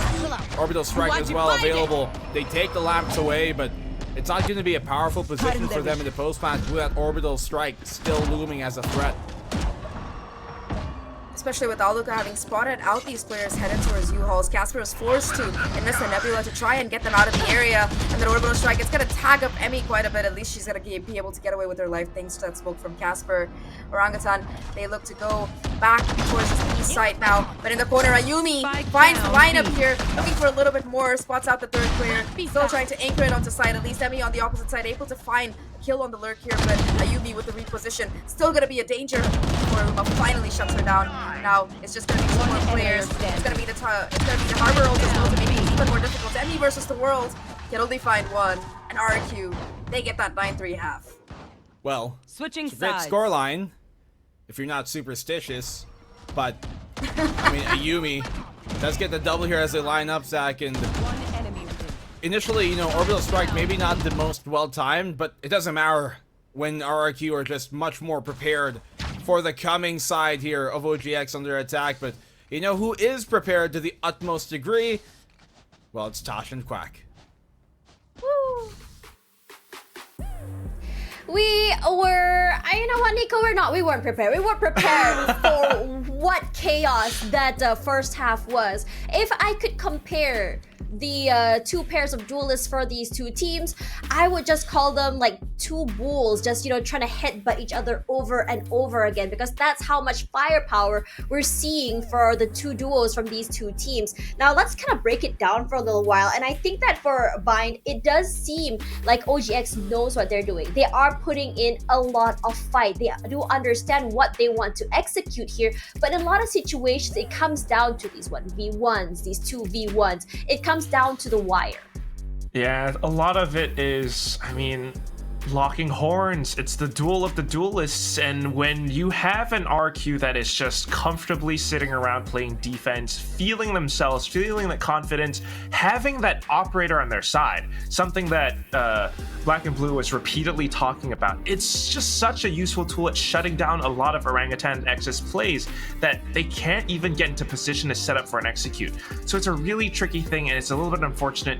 You see that they love setting up that toxic screen that you pointed out before, Tash, and it's kind of useful, but sometimes even after using that with a Viper Spit down, somehow it ends up working against them. That one round in round 7 with Ayumi and her showstopper was just crazy. So as we move over into the second half, I mean, if they can actually do the same thing, Orangutan, on their defensive side, find that weakness in RRQ's attack and exploit it, maybe they can turn things around. Yep, perhaps we're gonna see more shorties or even more shotguns in general. This is what I'm hoping for, but back to Zach and Black and Blue. Go ahead, guys. Well, I mean, with the way that things have been going, Zach, here, I don't think that OGX are willing to go down without a fight just yet. We've seen some scrappy rounds from them, but if everything's gonna have to come to a scrap fest, to a mosh pit, it might not be the festival they're expecting at the end of the day. RRQ, they're the ones looking a lot cleaner, and that's what we have to see off the defense here from OGX. Yeah. To build on your mosh pit better for RRQ, they're definitely the ones having the party right now, especially with Ayumi hitting showstoppers like that one.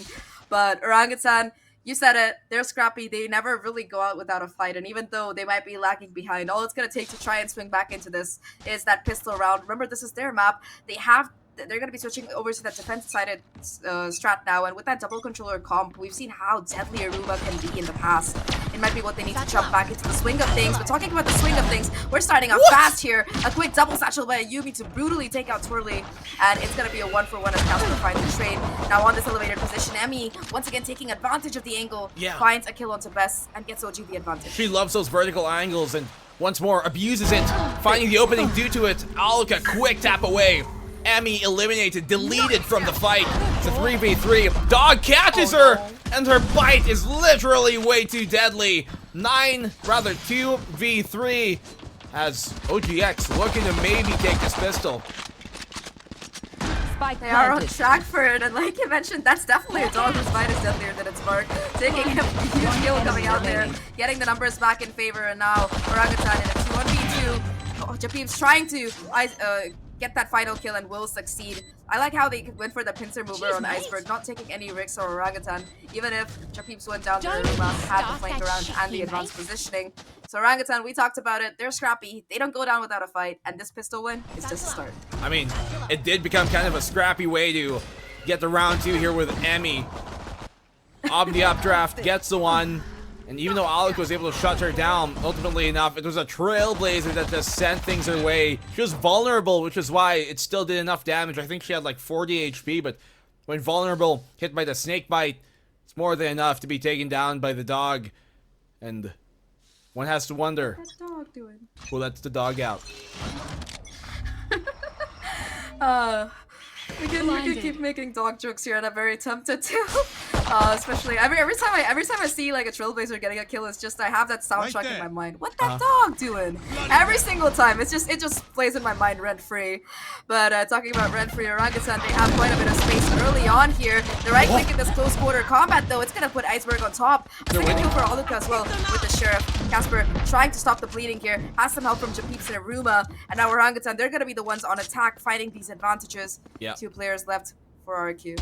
Very quick response here coming from OGX, who just take that TP in the showers as Casper finds Nabsky. Really reinforce that showers hold here. For the meantime, though, should be OGX securing their 5th round.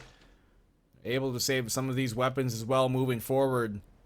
I got the spike. You can tell that RRQ here, though, they're just so tenacious. You see their Ayumi just... and Aluka as well, but more importantly, Ayumi swing wide and stuffed a classic in Emmy's face. Aluka with the Sheriff, of course, connecting as well, as she always is so potent to doing so. Well, let's see here. Let's not count Bess out just yet. Full HP, no armor though. Has a flash. She gets the one, but the angle here off on the corner of the eye, off the peripheral. There's a Aruma waiting and steady, and they're ready for the fight. 9-5. RRQ now have the gun round, but if OGX take this bonus, we could have a real map number 2 and start talking about if they can extend this into the 3rd.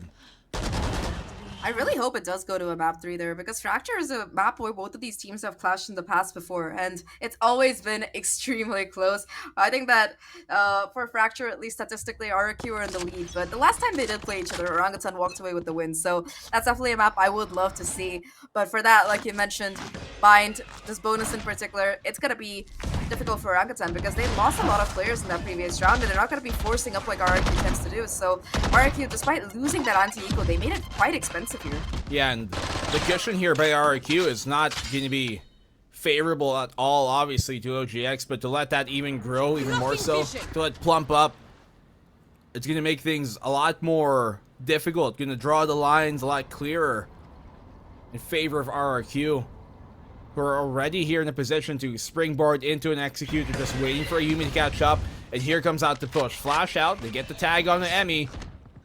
You can see here OGX putting importance into holding a bit more here towards this Showers position. She gets the spam as well on Nabsky, so that goes unanswered. Nicely done from Emmy, who has been such a nuisance for RRQ. Again, the spam attempt comes in, and the smoke fades away. So that's with your brimstone, you can't really cycle those smokes in. Japeeps takes full advantage to be able to shut down Iceberg. Trelly with the boom bot as well, finding a kill. Finally, though, Aluka and Best are able to stop the bleeding. Aluka, though, in a 1v3 right now. Trelly getting a little bit of sustain off the back of that overgrowth. Aluka versus the world. One off of that Empress. So if she finds another kill, that might be the difference maker here. But slowly, surely backing away. Has to pick up the spike to boot. And with 15 seconds left, she has to make a play here. Otherwise, this buy run for RRQ is just going to be falling apart. And Orangutan, they know that they're just playing for the time here. They don't want to really take any risks. Aluka, though, trying to get the spray down. Truly will deny it. And that will be Orangutan taking the bonus. Very nice work out of Emmy. And what a way to do it as well. Emmy started things off and closed it out as well. She's having herself a great game, picking up the slack where you can see Twirly's not having as much fortune favoring her. But Emmy, opening spam up, takes out Nabsky, drops any hopes, any notions of them having smokes, and that's why RRQ could not kind of reset themselves. They did have Iceberg still up, but they no longer had those brimstone smokes to continuously have presence within the fight, have a bit of concealment especially. And then, obviously, the crush gear just running down on Ayumi, blowing up here from the boombot. But OGX, we mentioned that if they win this bonus, we can start talking about them actually taking over this game on the defensive side. Yeah, that cushion suddenly looks much less substantial here. They have very much a chance of being able to snowball this through. 9-3. Very nice. 9-6, possibly a 9-7. Not so much of a lead, for sure. But for Orangutan's side, that's going to give them a very nice economic cushion for this next particular round. They also have the Seekers ready to go for Japeeps, so an even additional bit of information. But for RRQ, despite them, that round not going in the greatest way, they're still willing to force up for this particular one. Well, they have a very shoddy buy at best. Single Phantom, Bulldogs, maybe they're banking the fact that they've got some rounds to give, but is it a risk you want to run? They argue it might be better than surely giving up a 9-7 if they did eco. Oh, Ayumi's taking a beating just even before getting to the site. A single bullet will do her on in at this point. Flashes Leers. They try and get her in, but she's still taken down. Aruma on the spam. They hold on to the gardens, and it's looking to gloom. Look at this. Aluka with a 1 kill. They fall on back. She's got the Empress still. Nobody popping it just yet, though. 2v3, 2v1. It's all on Aluka, who gets a kill. Now it's a 1v1. It's all on her. It's either the ace for Aruma or the clutch for Aluka here. Spike dropped up to side. Aruma tried to take advanced positioning, finds the timing, walks into elbow, and now Aluka making the step will give away her location, and Aruma is not one to let that go. The ace for the Viper for Orangutan side to get them to 7, and this force fight from RRQ, it finds absolutely nothing. I really like the positioning out of Orangutan in that particular round, just stacking up towards that long area. It let Aruma just make the plays and train her teammates effectively. At least they did damage economically, but they still have money to buy up here at the very least. Credits for RRQ to continue on. Not the most fortunate one, though. You can see not entirely full armor coming on up, which, to be fair, ain't a bad idea all the time. Especially when you know there's an op or mostly Vandals on the opposing side. But here for OGX, they've got that Viper's pit. Shot doesn't connect. Ayumi wide and quick swing to take Emmy down. And that's a big player taken down early. Indeed. Now Reckless gotta be put onto site here. They try to go forward. Casper in the corner gives away her position just a little bit too early, and Ayumi, not one to really miss things like that, will find yet another kill. Napsky forced to play around this part of the map because the Seekers have given away Twirly's position towards this teleporter. Now just gonna be lying in wait for this particular player in the corner here. Right here. Orangutan in a 3v5 awkward retake situation. 3v5 as he talked about. And this is looking even more desperate. Japeeps does get the 1. It's 2v4 now, it stands. He's got the Seekers to try and get this fight, and now she can actually have a reason to pop them. And you can see her now utilize it. Here comes in towards the lamps. Should she get the kill? Yes, she does! Best taken down. If she gets this 4th, she's on pace for the ace! Aluka being taken down. It's all in Napsky. She's got the lineup, but it misses completely. They know where she is, and what a way to overtake the round! OGX! They get the round, and off of the heroics of Japeeps, her heart on her sleeve, and the round on the board. That was a 2v5 basically. Absolutely insane performance. Japeeps really good positioning and reads coming in to be able to find the kills there. And of course the Seekers, that saving grace ult just popping out the remaining of the positions. I also liked Aruma being willing to commit that Viper's Pit there, providing that additional bit of cover. Very unfortunate that Napsky's Molly let up missed, but all things considered, Orangutan, they played that to perfection. And now RRQ, once again, they're going to be forcing up. I don't know if this is really the strategy, Chief. You got 3 Bulldogs there, but they do have that showstopper for Ayumi's side. Smoke's down. Well, RQ still have a buy up, but that can certainly kind of sink your hopes and your mental when you lose a round like that. They gave her isolated fights, auditions into the next. Who is the best idol? Well, it's Japeeps in this case. Japeeps managed to be the heroine of that last round, but now Ayumi looking to find a little bit of damage of her own showstopper. Not gonna really find any kills, at least it creates plenty of space onto site. Aluka popping the Empress to boot. The flash giving away the position of these players towards elbows, and Ayumi willing to look for these kills, finds both of them in fact, and that's gonna be the 2 huge openers that the side of RRQ needs to go forward. Ayumi on a 4K now. It just seems like everybody's gonna attempt to find an ace. It's just gonna be Casper left to try and make this work out. Ayumi towards elbow, knows the position, pulls out the Astro utility to try and isolate this fight here, and will be able to take down Aluka. Now a 1v2 Casper. We've seen her be the hero so many times, but it's gonna be Ayumi with the ace to get RRQ to double digits. She gets one of her own. Nice attempt though at the end there by Casper. She connected one of those shots. Could have definitely gone the other way. Came super close to doing so as well, but just pushing the envelope here, going past those drawn lines. Look at this, transferring on over, just like a bunny on some this substance. She's just non-stop hopping away. 10-8. You've been hanging around with Tash too much. You're not wrong. You're not wrong. A day in Bangkok was more than enough. It's like, Tash, You are too influential. Tash is very influential, I agree. Yep. Hi Tash, we're huge fans. The biggest fans. Anywho, Oh.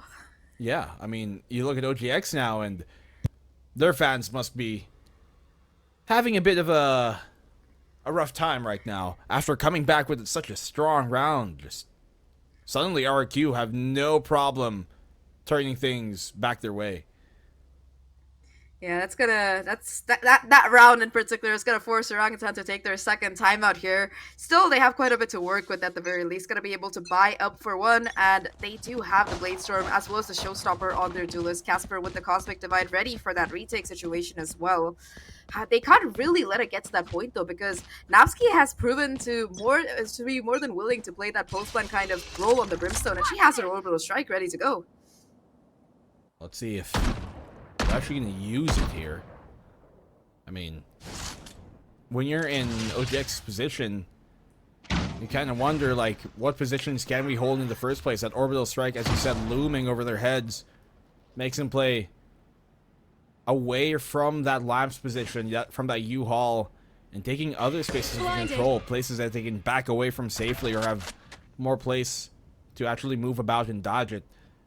Now, on the attacking side here, RRQ, they've made some noise towards this B-Long, and that's a big thunderous clap as they find Japeeps and take her down. Okay. Huge opener there, with Japeeps going down. No more info utility going to be available for this Orangutan squad. Still going to be presence from Iruma in that hookah area, but again, RRQ, they're aware of it. They're cutting up the side in half and being able to take elbow control. Now, Emmy going to be trying to deny the plant at least, going to try and push up, and Iruma on the other side will be the one to do it. The bait and switch strategy trying to work out, but the right click goes Ari, and it's going to be the Showstopper to find a third kill. Orangutan, they dismantle 30 seconds this left. committal coming out of RRQ and the two remaining players. It's just going to be a Yumi and Aluka, the duelist combo that we've talked about. Yumi finding that second kill onto Iruma, bringing it to a 2v3, but Orangutan, they still have the spike. It was looking so well initially, but then OGX able to find these kills. Oh, Aluka, she sees ahead, gets it actually after spying the barrel. They have some time to make this work actually, if they can get themselves within the sight. But look at this, looming here. Twirly's going to deny it, win the round for them single-handedly by getting that kill. 10-9. OGX have been, for the most part, spotless here on the defensive side. Yeah, they only lost one round so far, and that was a round where RRQ really invested a couple of those ultimates.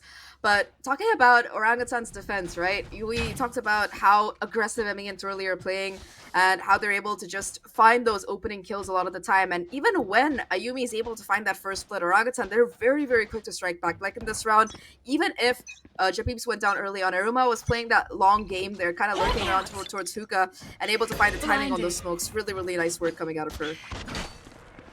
Well, coming on in here, Blocking vision. we have to kind of wonder if RRQ, they prepared enough with this composition. We haven't seen them in the past use this. Obviously, they've never really played it. And if this was the right idea to let this through, to let OGX be able to pick this, were they ready enough for it is the question. Right now, OGX, that cushion that RRQ have comfortably sat on a while ago, it's being slowly dwindled. If they take this round, that's going to be a tight game. A tight game, and it would be a side where Orangutan have the momentum heading into this half.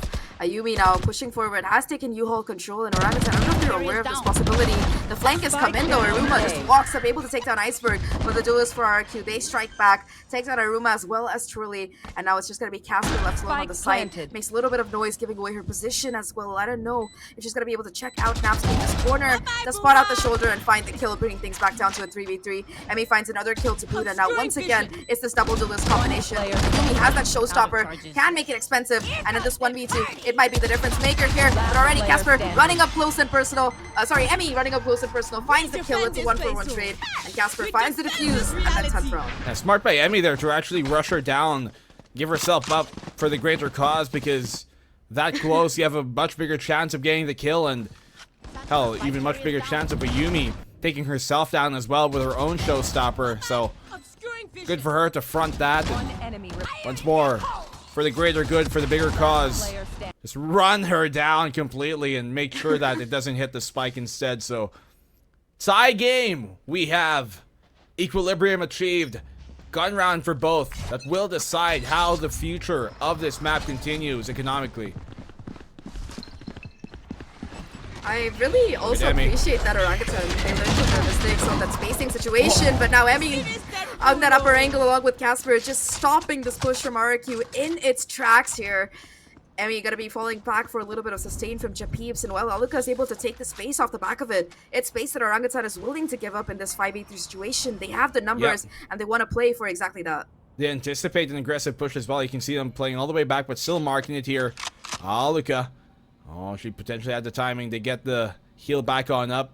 Try and dip in, get the one. Oh, but there's way more presence here than she might be aware of. The flash could be her biggest problem right now. Seeker's one on out. Falls back just a bit, turning head, and which will allow Emmy to get a free kill on her. Little did she know. It's a B site that they're taking, though. Still gonna have Iruma and Twirly towards his elbow, trying to play the devil's advocate.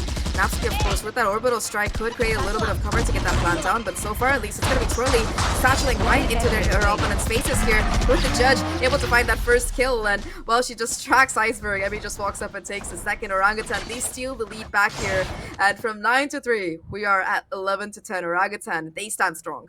And with a single round, they turn this entire map around their way. Look at this streak, barring that one. It's been incredible here. Would you say they're making waves at this point? Oh, definitely not waves. A total tsunami here has been going their way, and nobody has been able to stop the current that has been trending right now for OGX. 9 rounds in a row just to come back into this, possibly, if it wasn't for that one. But it's the 8 rounds in the last 9 played. And one of those was off of the incredible Japeep's clutch, which seems to have really put a dent into the mental of RRQ. Yeah, but we had our casters, we had our panelists talk about that as well, right? About Japeeps and how sometimes she doesn't seem to be super comfortable on this guy. Well, with that particular round, I think everybody could say that, you know what, I think Japeeps is fine. Now, though, it's going to be Aluka just waiting for this push out of Orangutan, able to capitalize and take Casper down early, so that's going to be a little bit of deterrent utility. Take it offline very, very quickly, and it's going to be RRQ pushing the issue and the advantage now that they've taken that first kill. Orbital strike invested, Ayumi on top of the box, using the elevation to her advantage, finding 2 kills off the back of it, and Orangutan, it's just Spike planted. We've seen them pull off a 2v4 before. It might be a bit too much this time. I mean, it's happened once. You can never doubt it, especially when it's Japeeps at the helm. But you can tell they want to take these rifles for a better day. Don't even want to attempt in this case. That's going to be them rescinding control of the round in the lead. 11-11. Game tied right back up as RRQ do not want to let this go match point. And they do everything they can to deny that exact situation. Very, very nice play coming out. So far, RRQ, they've been extremely aggressive in their hits, using, of course, they use quite a bit of utility to try and force the issue here, but now that quiet patience game coming out, encouraging Orangutan to go fishing. And what happens? They get faced by Aluka, and her sharkiness just able to take that kill out. Well, as of the moment here, you have to wonder what, and ponder upon, really ruminate on if there's any other plan OGX have. They've been playing these kind of updraft angles for Emmy, but at some point RRQ, they have to expect that, right? And when you're in this position, it puts you in a difficult disposition. Do they go aggressive once more, try and catch them off in return, or do they try and cut things down slow, anticipate a push like they are doing right now? Emmy gives herself away. It's the first hand of the round, but they can now read. But they're still coming towards this B side. They won't expect this, and Emmy in a difficult spot. She's only got 1 blade left. Lots That's a paint coming in job. on either side. Yeah, it's just explosion central down towards B-Long. Emmy with their last play still trying to get that reset with a kill, but unfortunately not going to be happening today. We'll be forced to fall back, and this heavy Orangutan presence towards B-Long, it's just going to be pushed back completely by RRQ's presence. They're still going to be hanging around the side at least, and well, Emmy doesn't have a gun apart from the classic in this close range. That's basically a shotgun, so that does seem to be the battle plan here. Now RRQ waiting for this Viper utility to go down, put that cascade to isolate this angle on side, and Emmy might be able to find the timing. Jatim still will be the one for that opener. He gets an upgrade for Emmy, and the spray down is just finding so much damage for Orangutan's side. Aluka finally finding one of her own. But why are they forcing this? Look, they just put themselves into a difficult position. They try and force a choke, which 30 seconds left. is just a complete field day here for the firing squad of OGX. Spraying them on down. Casper, great spot to try and ruin their plans. Gets the one here, Nanabsky. Swing on wide. Iceberg, huge kill, but even bigger trade once more from Casper. It's all on Aluka. Low time situation on the Reyna. Doesn't even get the kill. Match point now secured by OGX's RRQ. Maybe starting to lose their composure in some of these questionable decisions. Yeah, the rotation was, I think the first questionable decision was trying to force the issue through the multi-city utility Orangutan was putting on that B side, but just the second one, right? They try to pivot over towards A. They know that the Viper is still there, but more than that, I was very surprised by where they decided to commit the Reckoning out of Iceberg, because it wasn't really clearing any particular area that they needed to watch out for, and Casper, of course, happy to just play the ghost in the smoke and pop out and find a couple of kills for herself. Bomb buddy. Well, there's a time and a place here for sure to try and do all of that, but at match point, maybe especially safer option is what RRQ are going to try and deal with here. Difficult once more, the updraft angle. They still haven't been able to get a read on this, and the double from Emmy. Blind shots, and it's looking to crush the hopes of RRQ. Poison's off. Huge openers there for Orangutan indeed coming in. I mean, looking for a little bit more smoke spam. Tags up Iceberg a decent amount to boot. Now the Cosmic Divide coming in, forced out of Casper to try and cut these players off on sight. The smokes are going to fade, and when that does, it's going to be RRQ in a bit of a bad spot. They're trying to find these kills here, get that spike down to boot, but it just might be a little bit too much for them to manage. Spike will go down. Napsky finds that first opener. 36 HP left, trying to play around this box here, but Emmy still on the site, able to do so much damage here. 4 kills on the round already, on track for the ace, and it's just gonna be her versus Aluka and Twirly the duelists. All of them face off against each other. Aluka in a 1v2 has to isolate these fights. Not gonna be quite able to do so, and Twirly will take her down. Orangutan, they make with the comeback. They take us to a map number 3. We have Fracture coming in next. We definitely go into Fracture there, and they completely cracked through the seams here, through the roof, through the ceiling, as we thought this could have gone the way of RRQ all the way through from that map number 1. And I ask you here after the first half, how superstitious may you be here, Zach? And well, seems like there's a good reason to be.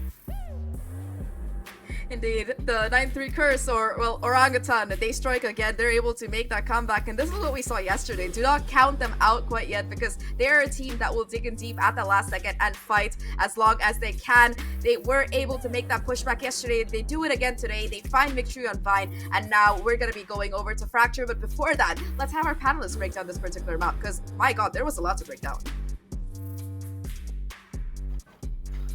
Breaking down is exactly what we saw on the second half. Whatever RRQ had built up in that first half completely broken down, with only I think 1 or 2 rounds taken away, and I am completely in awe at how much firepower that's coming through, not only by Twirly and Emmy, but also the rest of the team. Jump Pips 4K as well. Yeah, I mean, some of these rounds were just absolutely crazy. Aruma picked up an ace on her own too, just like trading off of her team. And it's a lot of these plays with some of the defenses or the retakes that they use coming into the site that RRQ, I don't know what it was. They were looking so good in the first half, but towards the second half, I think they did have a timeout, like 1 timeout in round 16, but it didn't really fix whatever issues they had, because you could see that the rest of the rounds, with the way that Ayumi was playing, some of the executes they tried to go for, it really felt that they were kind of I don't want to say it, but maybe a little bit tilted, and they just kept trying to force fights that weren't really there for them. Yeah, you start to feel this pressure really looming on them, especially when you start to see these plays. As I was saying earlier, it felt like perhaps Ayumi felt the pressure to make something happen. And these sort of aggressive fights is what exactly OGX was banking on them to do, for them to push out, for them to be separated into these isolated fights so they can be picked off one by one.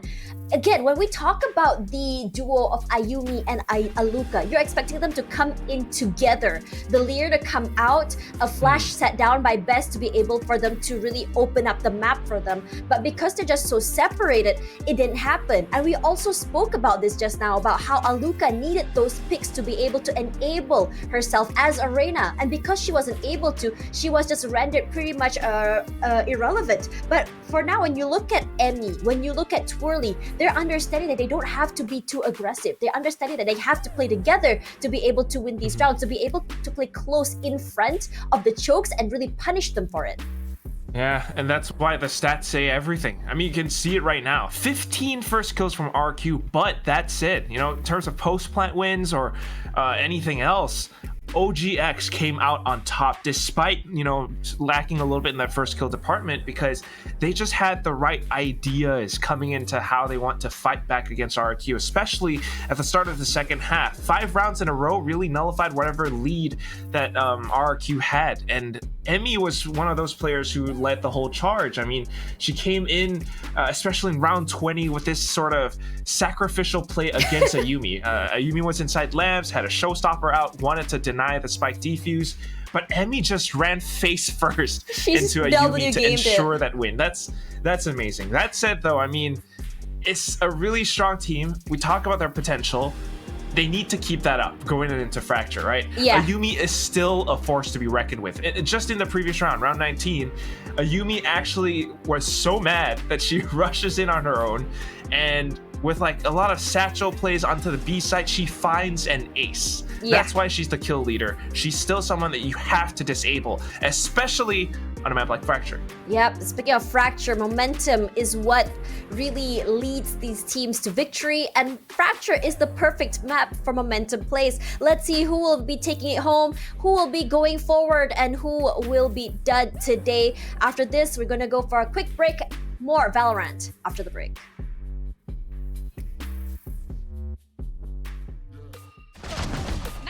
Spike planted.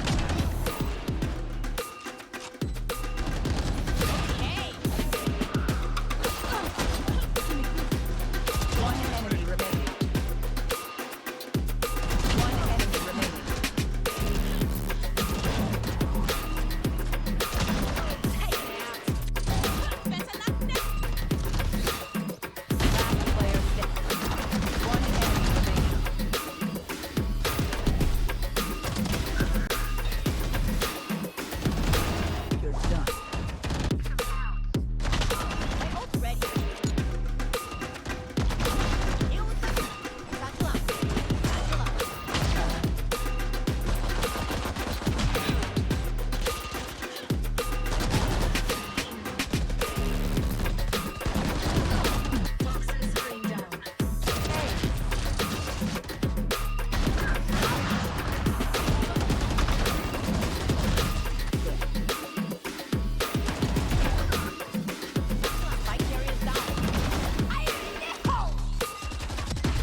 again.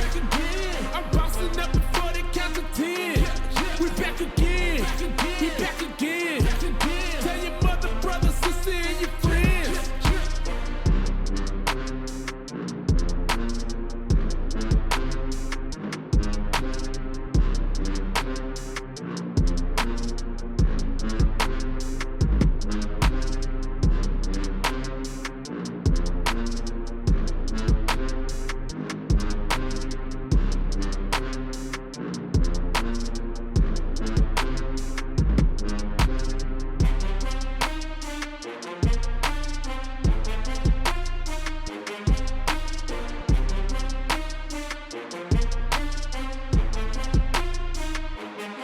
We back again. We back again. I'm bouncing up before they count to 10. We back again. We back again. Tell your mother, brother, sister, and your friends. We back again. We back again. I'm bouncing up before they count to 10. We back again. We back again. Tell your mother, brother, sister, and your friends.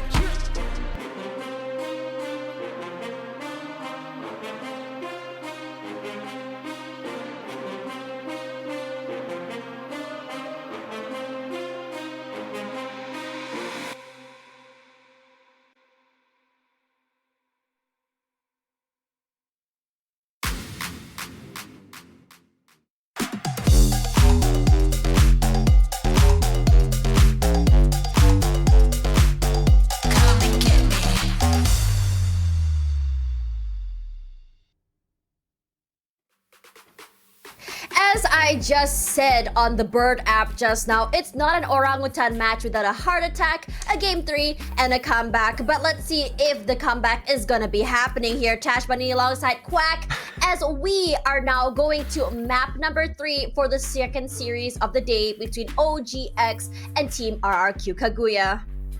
I mean, it comes down to this, you know, either you pack up your bags or you're gonna go over into the next run, which is the lower finals, and it's gonna be tough either way.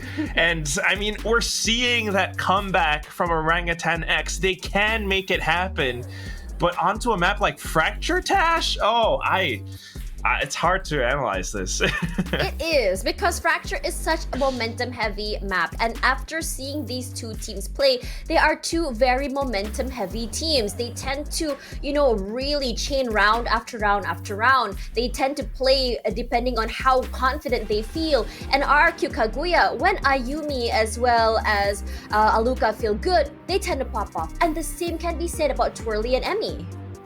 Yeah, and that's the thing. I mean, it comes down to some of these, you know, the more duelist-heavy players, the more duelist-heavy strats coming in. And that's sort of the story that we saw towards the end of Bind as well, right? I mean, the duelists, you know, we know they're good. We know they can frag out. We know that Ayumi has what it takes to really pull off insane aces and make hero plays happen. But you can't rely on those performances every single round. We need to see more teamwork, and especially on a chaotic map like Fracture, if you can bring some semblance of control to this, you might be able to find yourself a formula for success, and then you keep repeating that. That's how you find repeated wins. That's what OGX did at the start of the second half, and that's what these teams need right now.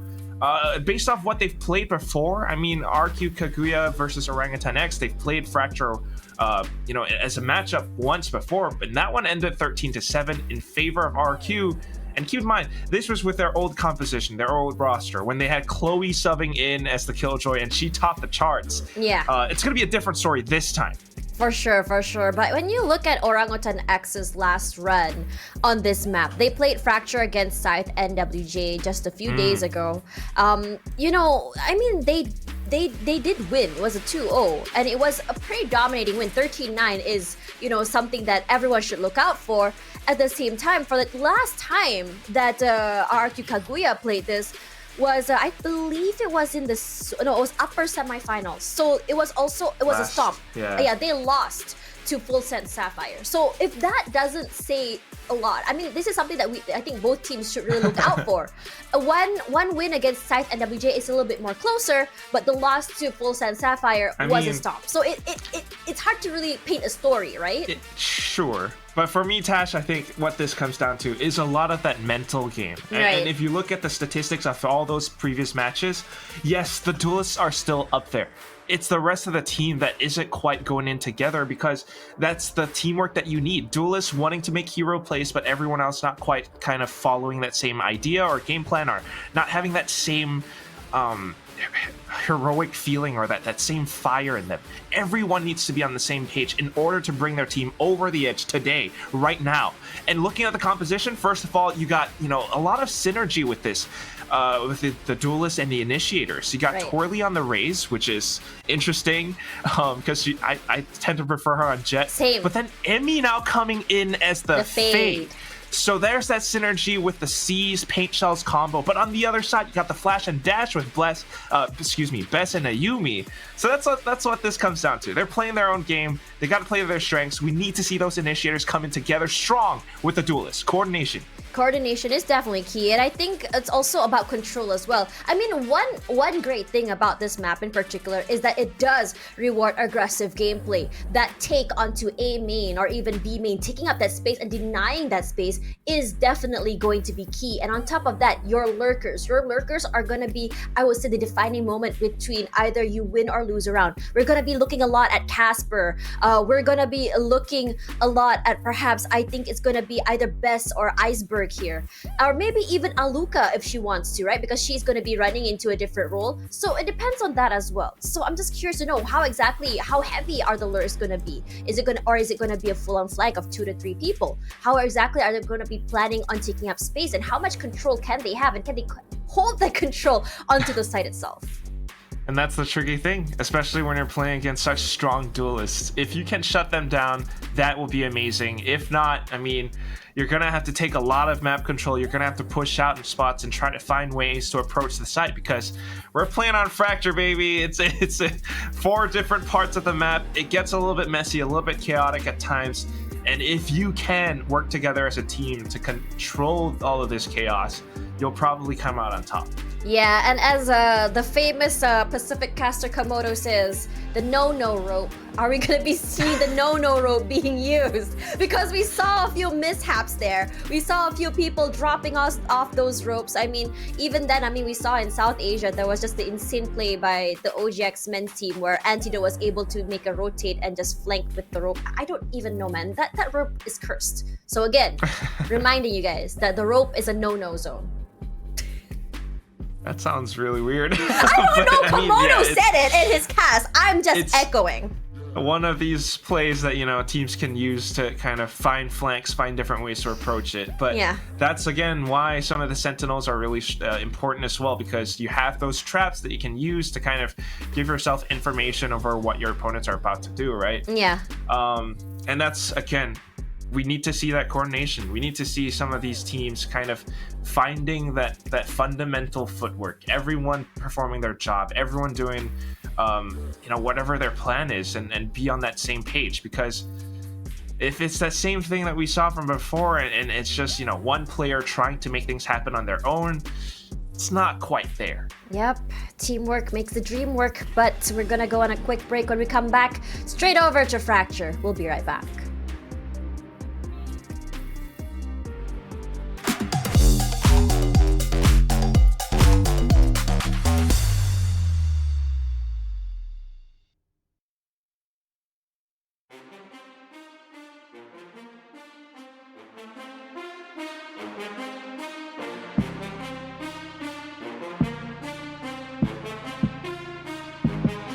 We back again. We back again. I'm bouncing up before they count to 10. We back again. We back again. Tell your mother, brother, sister, and your friends. We back again. We back again. I'm bouncing up before they count to 10. We back again. We back again. Tell your mother, brother, sister, and your friends.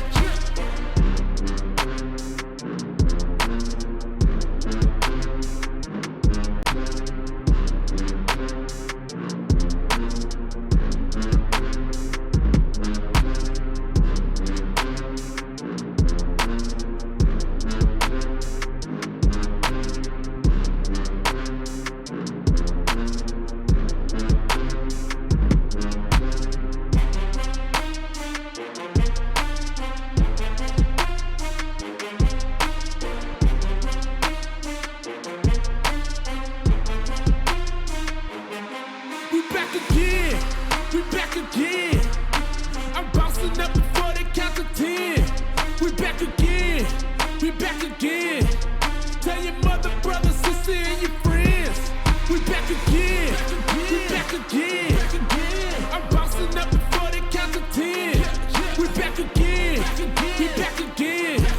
Tell your mother, brother, sister, and your friends.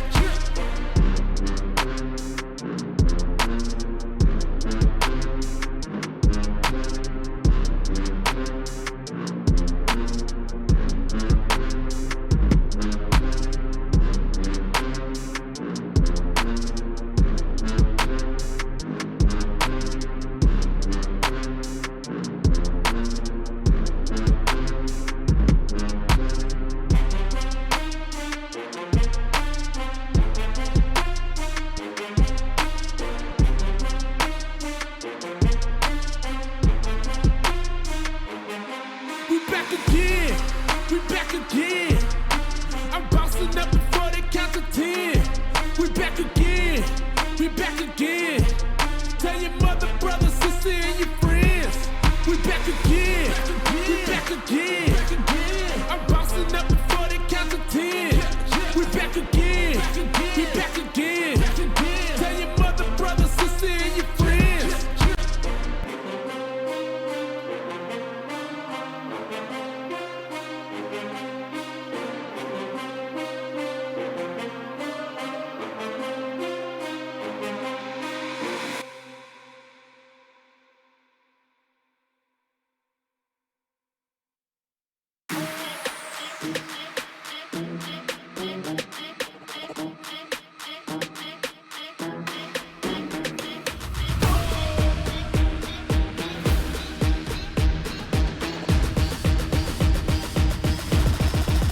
Got the money in the bank. Hit you with the. Hit you with the bank. Hit you with the. Hit you with the 808. Hit you with the. Hit you with the 808. Bang to the break. Bang to the break. Bang to the break. Bang, bang, bang, bang, bang. I'm a boss, and you know that I'm finna shine. Got the money in the bank.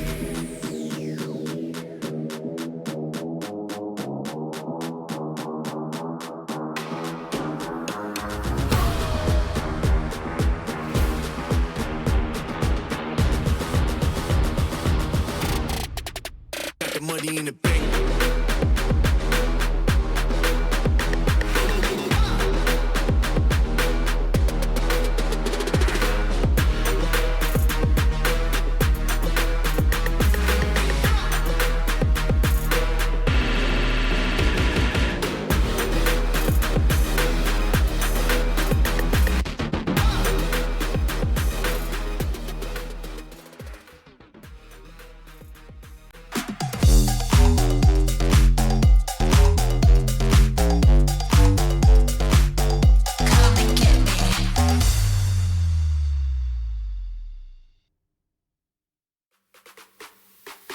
Welcome back, everyone. Today and right now for this particular match, this is a do or die moment. Winner goes on to the lower bracket finals, and who was this? Unfortunately, will have. I don't think they'll be packing their bags. So they'll just turn off their PC and have an early night. Regardless, Tash Bunny here alongside Quack. This is the VCT Game Changers Asia Pacific Open 3, where we are currently watching Orangutan X versus RRQ Kaguya. Now, we've always seen the top 3 being dominated by 3 names: SMG, Full Sense Sapphire, RRQ Kaguya, but Orangutan X is looking to change that. Yeah, they've made it happen once before, and they want to make it happen again. I mean, an open one, they had such a good run, kind of playing up against SMG as well. But now, I mean, ever since then, kind of struggling a bit with some of the roster shuffles they've had. But I really do think, after watching that comeback on Bind, they've managed to find a bit of that groove. And you were talking about the additions to their roster kind of giving them additional firepower. They can definitely use that on a map like Fracture. Yeah, this is definitely going to be the map that will really show which team has the better firepower and teamwork. But for now, we're just gonna throw it over to our casters. It's gonna be Zach and Black and Blue. Take us to Fracture, ladies and gentlemen. Well, we certainly shall. The final battleground for both of these teams. Whoever loses goes home, and not in the best way possible. We're looking now here at Fracture, the final decider for this matchup, and man, for the way for this things to go, it would be a really big disappointment to lose either of these two teams this early on. Exactly. We have the top 4. Winner of this will move on to that lower final and have a chance of facing SMG in that grand final.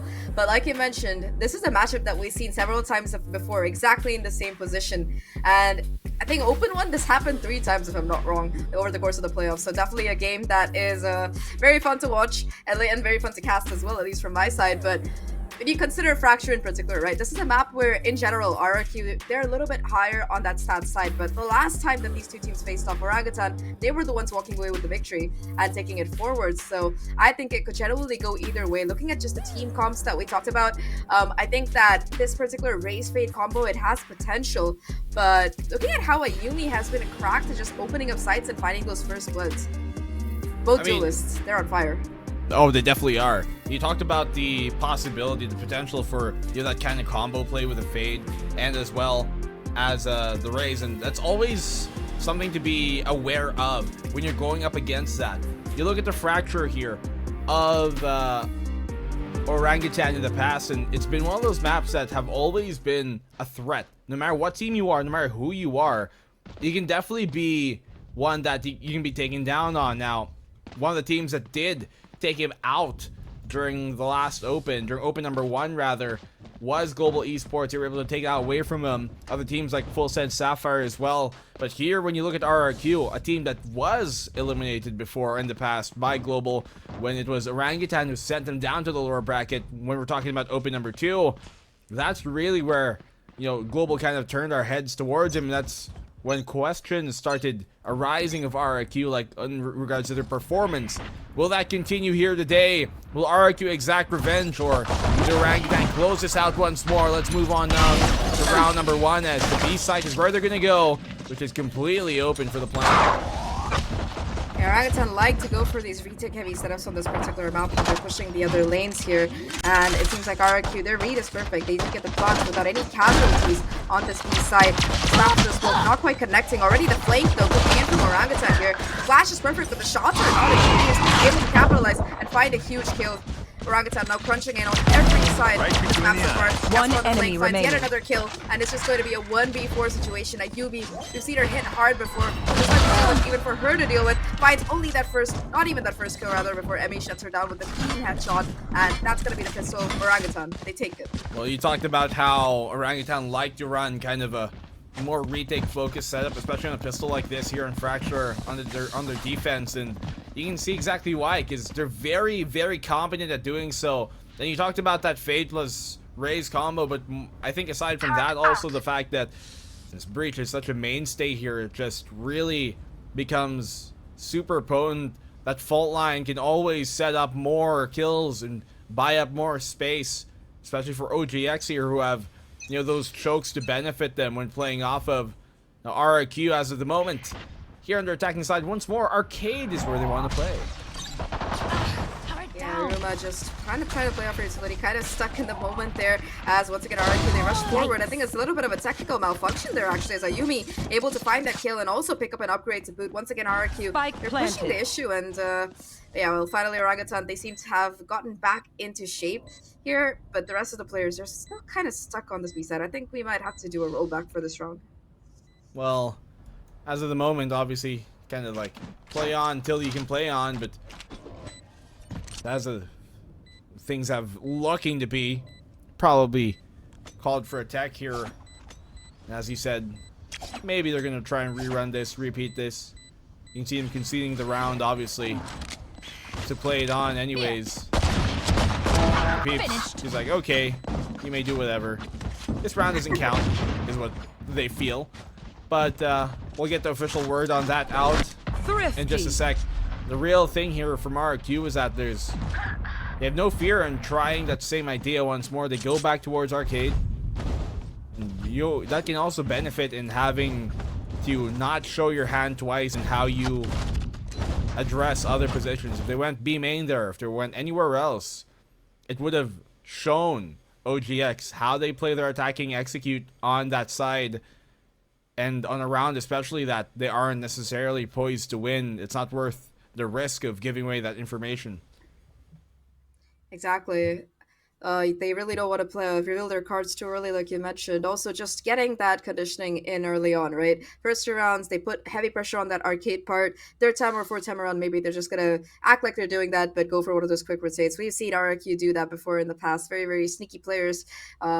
For all of their firepower and head-on strategy, sometimes you just see these plays coming out of both of these teams, but RRQ in particular, to just find an advantage off the back of something that's very under the table and unexpected for their opposing team.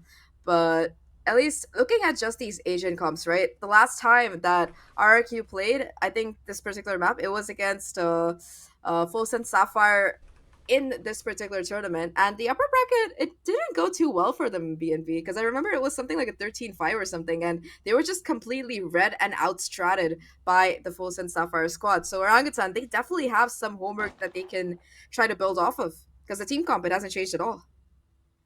Well, I mean, if you're Orangutan, yeah, that's definitely the case, right? This is a tried and true practice. Typically is what would be brought out in here when they do play Fracture. We've seen iterations though where they would play that Cypher back then, during Open 2, I believe, but shifted now into something a bit more traditional, away from that Neon, away from that Cypher, into the Killjoy Rays, which you could argue has a bit more synergy with the Fade than the previous ideas were. And maybe now this is the perfect I guess, not just composition, but configuration of the roster to take down RRQ once more, to get themselves back into the lower bracket final, which we did see them be quite a formidable threat on in the past. It's about closing things out, though, and going the distance. I mean, both of these teams are in Elite anyways, so ultimately enough, it doesn't matter as much. Obviously, prize pool, definitely something you do not want to just let go by. If you can get the biggest that you can, get the most points as well to accompany it for bragging rights, but it really is about the fact that they're already in Elite. So these losses, they may hurt, not as much though, but there's still ones that they're going to want to win at the end of the day, and hence that's the reason why, even with a small issue like that on round number 2, we have to call a tech to keep things equal. Yeah, if you really want to try to fix this as soon as possible, but again, tech issues, without them, where would we be, right? Our wonderful audience wouldn't be able to hear our Technical Pause podcast, which comes up every other game, because that's just how APAC works, so we're very sorry about that. But in general, I really like those points that you brought up about the fact that both of these teams have already qualified for elites, like you mentioned. That's a big worry that's not going to be on their heads anymore. They're going to have plenty of time during that LCQ that's going to be playing out next month or so to be just prepping and widening their map pool. And that's something in particular that Orangutan this year have really worked on, that I really appreciate from them, because in the past, right, this year in particular, that Open 1, I think that apart from Full Sense as well as SMG, of course, both of these teams, the maps, it was very difficult for them to really widen their map pool. But Orangutan in particular, with the addition of their new players, they're more willing to let things through. In particular, I think Bind is coming up more and more. It used to be one of their perma bans, and now they're picking it almost every single time, and every single time you see consistent improvement. Fracture, though, has historically always been a favorite for this particular team, and in particular, I think my favorite player to really watch out on this map is Japeeps, because she's just incredibly dynamic with her breach utility. So many rounds you just see her setting up the rest of the team for success, and her stuns just hit every single time. They're just so well timed. Well, in this case, this is a bad time. We're in tech pause right now. I'm not sure how it is over some of the rest of the Pacific, but it is rainy season. The storm is brewing, so once again, keep dry, but stay hydrated at the same time, of course. As of the moment, though, in the Technical Pause podcast, I have to ask you, as I'm sure everybody is kind of in these type of positions, you know, wondering when it comes into map number 3, what exactly is your favorite type of pizza? Oh. As you have been traveling the land of pizzas. Oh, I actually went to the home of pizza where it started, and I tried out the original, and it was really really nice. It was probably the best pizza I've had in my life. How And, does it differ from a normal pizza? Is it like the New York style? Do they use white sauce? Do they got thick crust? Describe me. I don't think white sauce is really pizza, but the tomatoes just taste better because they're just like locally grown and they're very smooth. And apart from that, the cheese, everything just tastes better. To be fair, I think that pizza and mozzarella are both two of like Italy's major bookmarked imports. Like they actually have like some kind of certification that calls them like national foods or something like that. I forgot like the technical terms for it. So really good pizza. It's just very simple flavors, but because the ingredients are so fresh, it just tastes insane. So it's like a very clean flavor. So I really enjoyed it. And personally for me, as a very sad vegetarian, I often find it difficult to eat food from most places because I can't eat meat. So pizza, not having that problem is great. But in general, B&B, my answer to your question would be any pizza without pineapple. Because I asked every single Italian I met who was selling pizza, they looked collectively horrified at the thought of pineapple on pizza. So I'm just gonna say that the creators of pizza, they hate pineapple on pizza. I'm glad it's had its desired effect. I, for one, am of the Chaos Horde, and I do like pineapple on pizza. I think it is just too far ahead, streets ahead, for most commoners to understand. Especially in this case. You might have invented it, but we have perfected it, is what I'm gonna say. I don't know if you hear that, but Thor is having a field time. So... He's angry. He doesn't like pineapple on pizza either. Yep, he disagrees maybe with me, but what is a god to an unbeliever in this case? And that's what RRQ are right now, trying to take down a team that has taken them down in the past, as we are going to have to take a break. No, I'm kidding. I'm a liar. We're going straight into the game. I thought we were. But we're about to go into the game, yes, which is real quick. The break was only our mere faces. And, yeah, props to, obviously, the Game Changers production for getting things back on a roll immediately. Not even much of a tech pause there. Nobody assumed nothing. We're going back. We re-roll, and we're back to round number 2. A proper round number 2 this time around. Yeah, everybody seems to be moving. Definitely a better start than the last time. And once again, RRQ, they're going for the same strategy, like you mentioned, not wanting to give their cards away too early. They go in for that quick execute on that B side, and they do have it for free because Orangutan, they know that RRQ like to do this. And they're setting up for that post plant, but this time around, RRQ getting a little bit more aggressive towards the CT side. They're going to be pushing out further after the down. Well, I mean, they're pushing the envelope here. Aruma farming them as of the meantime. Long range, Iceberg connecting. Still a 2v3 though. They get the plant down. It's all on Nevsky. But what can she really do at this point? Swings as wide as she can for the fences where she aims. But obviously for OGX, you just have way more firepower and every advantage in that case. At least they get the plant down, so not a bad round. Still went for arcade, so yeah. As similar to the point we were talking about a while ago, not giving up their hand early just yet. Yeah, and like you mentioned, they got the plants, a little bit of extra money for the next couple of rounds. They also did take down a couple of Spectres from Orangutan's side, so just a bit of economic damage done to make this bonus round less viable. And every single Spectre that they take offline, right, honestly, it's a blessing, because on this particular map, with that Brimstone Stimmy kicking in from Casper, as well as these close, tight angles that a lot of these sites have, those Spectres, they can prove to be incredibly dangerous. So it's better for RRQ that they make that round a little bit expensive, at the least for Orangutan, but off the back of that round, right? Look at RRQ. They almost have their Rolling Thunder ready to go. Navsky half already there to that orbital strike. A lot of really crucial ults building up for both of these sides, but RRQ, they're just a little bit closer for that Rolling Thunder in particular. Well, the thunder is certainly rolling on my side of the pond. If it's not coming through the mic, apologies. That's just my stomach. No, that's just your thundering voice, Black. No, that's my stomach. I need dinner. Oh, no. Yeah, probably. Rumbles into tumbles. But, Time small to rumblings. get some pineapple pizza. Oh, yeah. I totally would. You know, I think, aside from pineapple and pizza, although I have not tried it, but There's a thing in Japan What? where they put strawberries Why are on you pizza. supporting it without even eating it? Oh, okay, that sounds even worse. What the heck? At least pineapple makes some kind of sense with like ham and stuff. So you agree there's reason to the chaos.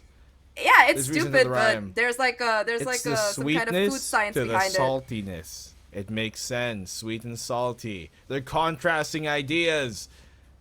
And that's, I think, the perfect analogy for this Yeah, but game. at that Two point, different Black and Blue, contrasting. it's not pizza anymore. It's something else. You've created something else, sure, Hey, but hey, you've all- taken away from the purity of the pizza. All pizza lives matter. And we're finally going to get back to the matter of fact in hand, which is the round in the game. RRQ. They're the ones with the guns this time around, and see them making this clearing out rather here towards B main. Double stack on that tower. They're looking to hold on to it. And it seems like they do get it. Once again, Orangutan, they're willing to give up this site here. Spike Optic planted. going for that retake strategy. Casper gonna be the first one to just try to walk out. There's quite a bit of damage, but Best still on the lookout here. These pistols, though, from Orangutan, they're still able to find a couple of kills. And just like that RRQ, they get that spike down, but they're at a bit of a numbers disadvantage here. This ranged fight, though, it might work out in their favor. Ayumi finding that first one. And now utility coming into play as well. Aluka getting a second, bringing things down to One a enemy Turley remaining. incredibly low here, and it's just gonna be 2 HP her versus both of these remaining players, trying to find a bit more damage as much as she can, but it's just gonna be so difficult to even try to do anything as Aluka will finally shut her down. RRQ, they win their first round, but Orangutan at least made it expensive. Yeah, they certainly upped the cost that much more than RRQ were hoping to spend that type of round, especially. Rolling Thunder almost available here for Iceberg. Same could be said for the Nightfall here, Emmy. But when you look at RRQ right now, you still don't feel like they have that cohesion that once was just entitled to a team like them. We have yet to really see that come up to the fold, but things could change here soon. Let's see how their actual full gun round goes. So far, at least RRQ, they've switched things around a little bit, going for a bit more of a default strategy before they really jump into the action. They're very careful not to group up here, being very careful with their spacing, thanks to the knowledge of that showstopper available in Twirly's arsenal now. For Orangutan, in fact, a lot of these ults are really charging up quickly, in particular that Nightfall for Emmy, so RRQ, they want to find a couple of picks before they try to get that spike down. But again, they know that this B side, it's kind of available, so they're just going to be able to walk in again, spotting out 2 of these players, both Casper as well as Aruma, caught out but not taken down. Molly's on now to try and keep him at bay, but they're able to bypass that for the meantime. Look at where Ayumi is here right now. Supported as well. Best who goes down after getting the plant down. They've been doing this a lot where they try and plant for B main, but they have 2 members all the way back watching on towards A main, making sure their flank is checked, and then they come here to regroup now on the site itself. They got the showstopper, and here comes the retake. That was a huge thing, Emmy getting that kill. Right here. So because of that, she's gonna be able to use the Nightfall and clear on sight without too much risk. That showstopper that you were talking about gonna be popped in right now.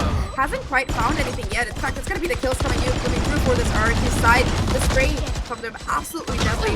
All their players grouped up towards this main. Smoke fading away as well. There's just no chance for Orangutan to even try to get the defuse, and Emmy just gonna try to save that gun. Despite using both of those ultimates, Orangutan, unfortunately, they're gonna lose the round. And for RRQ's side, they still have that crucial orbital strike. Well, that's what they needed to utilize here. RRQ taking the lead is a very possible fact. With this eco now being set upon OGX, they only got the 1 Phantom saved up from the previous from Emmy. Look at OGX, all of them has got 3 to their name. Very, very well-rounded team, quite literally there to be able to do that. But the question is, with this eco bike, can they get the 3rd round on the board? Because it seems to be a very difficult ask. Bladestorm gonna be online for a Yumi and a Bucky in hand as well. I actually don't know which part of this I hate more, the knives or the Bucky, because both of them, they're both deadly, just in different horrible ways.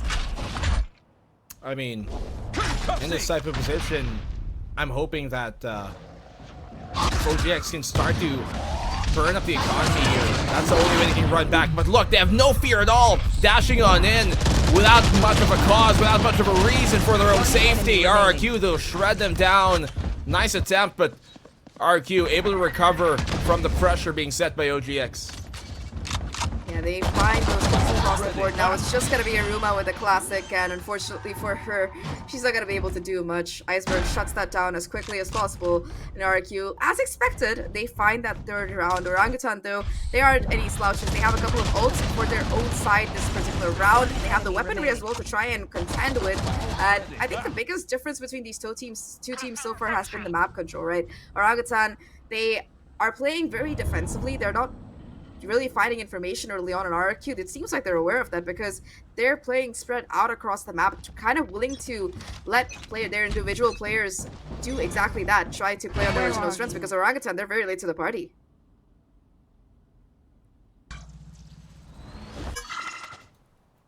The way that we've been seeing Orangutan here, slowly but surely just propose different problems to RRQ. It was a bit of a point a while ago where RRQ just struggled sometimes to get themselves open when they were unbind, but this time around here in Fracture, and the more favorite attacking side, doesn't seem to be that big of a problem. Alika still, though, fending them off. Able to dodge the stun, gets Twirly down. They're getting the pincer here. The Pip's in a difficult spot. She gets one before taken down. Yumi, though, has a lot to deal with. Taken out immediately. Aruma, that's her frag. Rolling Thunder out here towards A-Main. A complete brawl. The mosh pit here. It's a 1v2. They got the spike down. They have a post-plant hold. Bess has no idea that she's here.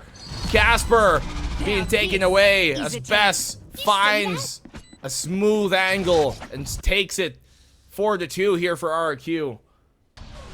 Casper did invest that orbital strike towards main to try and push these players back, but unluckily for her, Bess tanked quite a bit of damage to just walk back onto site and find this really nice positioning. A bit hasty, but overall, nicely played by RRQ. In particular, that Rolling Thunder, we talked about Iceberg, right? And how important she is for the rest of the team. That Rolling Thunder, it just caught almost every single OGX player remaining, and really, it was like skeet shooting at that point for Kaguya. They were just able to pick their opponents out of the air, quite literally, thanks to that Rolling Thunder, and find those kills. Once again, Orangutan, they're going to be on that economic back foot. And it's unfortunate as well because they had the lockdown from Aruma. They just had no space with which to use it. Well, maybe that'll change if they can really get some control next time around before going for that attempt. Dash is on in here. They have every advantage in this case. Yumi not exactly connecting there on top of the Jenny. Flash is on out. Ryumi in a difficult spot. She doesn't have her dash anymore, but still gets a kill. Recovers from the pressure. And now the retake, this is looking difficult for them to even win on out. Finally, Aruma will shut her down, but with only a Sheriff in hand, how much more can this player really do? The answer to that is going to be absolutely nothing, because Aluka will be the one to fight, will be the one to strike that final death knell. 5-2 right now in RRQ. They're in complete control of how this game is being played. The last 5 rounds in a row they've been able to take, and everything seems to be going for them. They're getting these first kills. They have the map control. They've been really feeling more and more confident if you look at how they're just pushing forward and taking all that space up for that post plans in Orangutan. This retake strategy, it worked for them over the pistol and the anti-eco, but now they're going to have to rethink their strategy, especially with their ults coming this close to snowballing up. Timeout here by OGX. As you said, this snowball, it could suddenly turn into an avalanche. That's 5 rounds down in a row. And at that point, there's no way to stop that wave from continuing on if it's RRQ riding it to victory. Look at their economy. They're almost maxed out here on every single member. And that just allows RRQ to continually force by, but not just that, continually try these risks on these attacking rounds that might just work out, because they know that even if it doesn't work out, they still got the economy to buy up anyways, and then some after. And that just allows a lot more flexibility in what RRQ are allowed to do here. Rolling Thunder available, but the lockdown on both sides is a bit of a game of chicken on who is going to pop that first. Yeah, especially with that particular ult getting a buff all those patches ago. No more easy way to really break it. It used to be that just the breach presence was enough to take care of that, but Aftershock doesn't work that way anymore. Orangutan, after the timeout, finally looking to take the initiative here. Really finds a lot of space. Can get that showstopper online, but still it's going to be first split coming through for RRQ on the opposite side. They find a very crucial kill. Emmy taken out. No more information from that fate going to be really kicking in, and they, off the back of that, they look to pivot towards the safe side. Making their way on in here. 4v5. Rolling Thunder still available for the retake here on Japeeps. And with him getting the plant off, that's the lockdown we were asking. Who would pop it first? It's a defense on the retake. But timing that super well here on the attacking side will just nullify it, and Ayumi on the fallback gets the one. Rolling Thunder here now to try and dismantle a main. They don't have time though for it. He has to fall back. He's gonna get detained. All of them. Bit of it. That is such a nice lockdown potential being realized here in RRQ. They're happy to go on the hunt. Like you mentioned, all three of them just caught by that lockdown. Orangutan, they were so focused on the retake that they forgot about the ult there. Very unfortunate. They invested Rolling Thunder but find no value off of it in RRQ. They're happy to just swoop in and steal another round. Once again, Orangutan, they're in that vicious economic cycle of just not having the money to buy up for consecutive rounds. And even though Twirly has that showstopper, again, I mean, just one off of that Nightfall, Orangutan, they've had a very, very slow start on this particular map. And RRQ, they've learned from their mistakes against Sapphire because they're playing this to perfection. Well, in this type of position, what else really matters, right? If you're OGX, you know their economy is way above yours. You still have to try and take these rounds, still have to try and do some sort of damage because the long run here isn't boding well for him. Showstopper available for Twirly. They're all anchored within the site right now. Not wanting to play the retake this time around. They want to instead kind of goad them in. But Best opens up with a pick here in Twirly. Really nice flash out of Japeeps, and off the back of that, able to find a lot of kills with the Sheriffs now, bringing it down to a 2v2. Casper and Aruma. One enemy remaining. No real option to pick up those guns, and Navsky able to wrap around and find the kill onto Casper will open up the site here. Iceberg trying to regroup with her teammate to be able to take this 1v2 successfully. Aruma, we've seen a lot come out of her in the past, but in this 1v2 situation, it's just going to be such a difficult task. No real way for her to pick up a weapon either. And it's going to come down to timing out of the smoke. Doesn't get spotted by these players, but only grabs a stinger for her troubles. Opts to stick with the Sheriff instead. Both of these players on RRQ. No crossfire exactly, and Aruma takes full advantage. Finds that first kill, but the positioning from Navsky did not give away where she was, and she's able to capitalize and find that final kill. Orangutan, scrappy, fighting till the end, but still RRQ, they win that round. 2-7 in RRQ. One enemy They've remaining. already secured the advantageous half here to start things off. Whatever happens, they will end with at least 7, with at least more coming into the second half. Rolling Thunder available for them. Showstopper still in Twirly's hands, but the operator could change things up. They're looking to go aggressive here towards B main, though, and with the only player there being Aluka, this might go unchecked, so she has to be careful. Luckily, she lets a turret do the watching for herself instead. It's going to be towards the arcade, towards that bridge side of the map. The northern side is what RRQ are putting focus on and controlling and executing from. Yeah, they haven't put too much pressure on this particular part of the map apart from one round, but they're really, really good at these pinch maneuvers on this A side. I mean, though, with that Prowler, we'll at least detect this A main presence, and with all this noise coming in, it seems like RRQ, they're finally ready to go already. Ayumi off the back of the stun, able to find that first kill. Japanese finds a trade, but it's not going to be enough as Navsky is able to retain that advantage. You see Aruma trying to go for a little bit of a fishing expedition, but just don't push to the smoke without a flash, because that's exactly what happens to you. And once again, Orangutan 2v4 retake. And Twirly on the op. Casper, though, with a huge opener. Very nice shot onto Best. That's going to get her closer and closer to this orbital strike. She's one away from that particular one, and if they can find another kill, it might be worth it sinking these ults into this round. A huge pick off there coming from Casper. You can see Iceberg.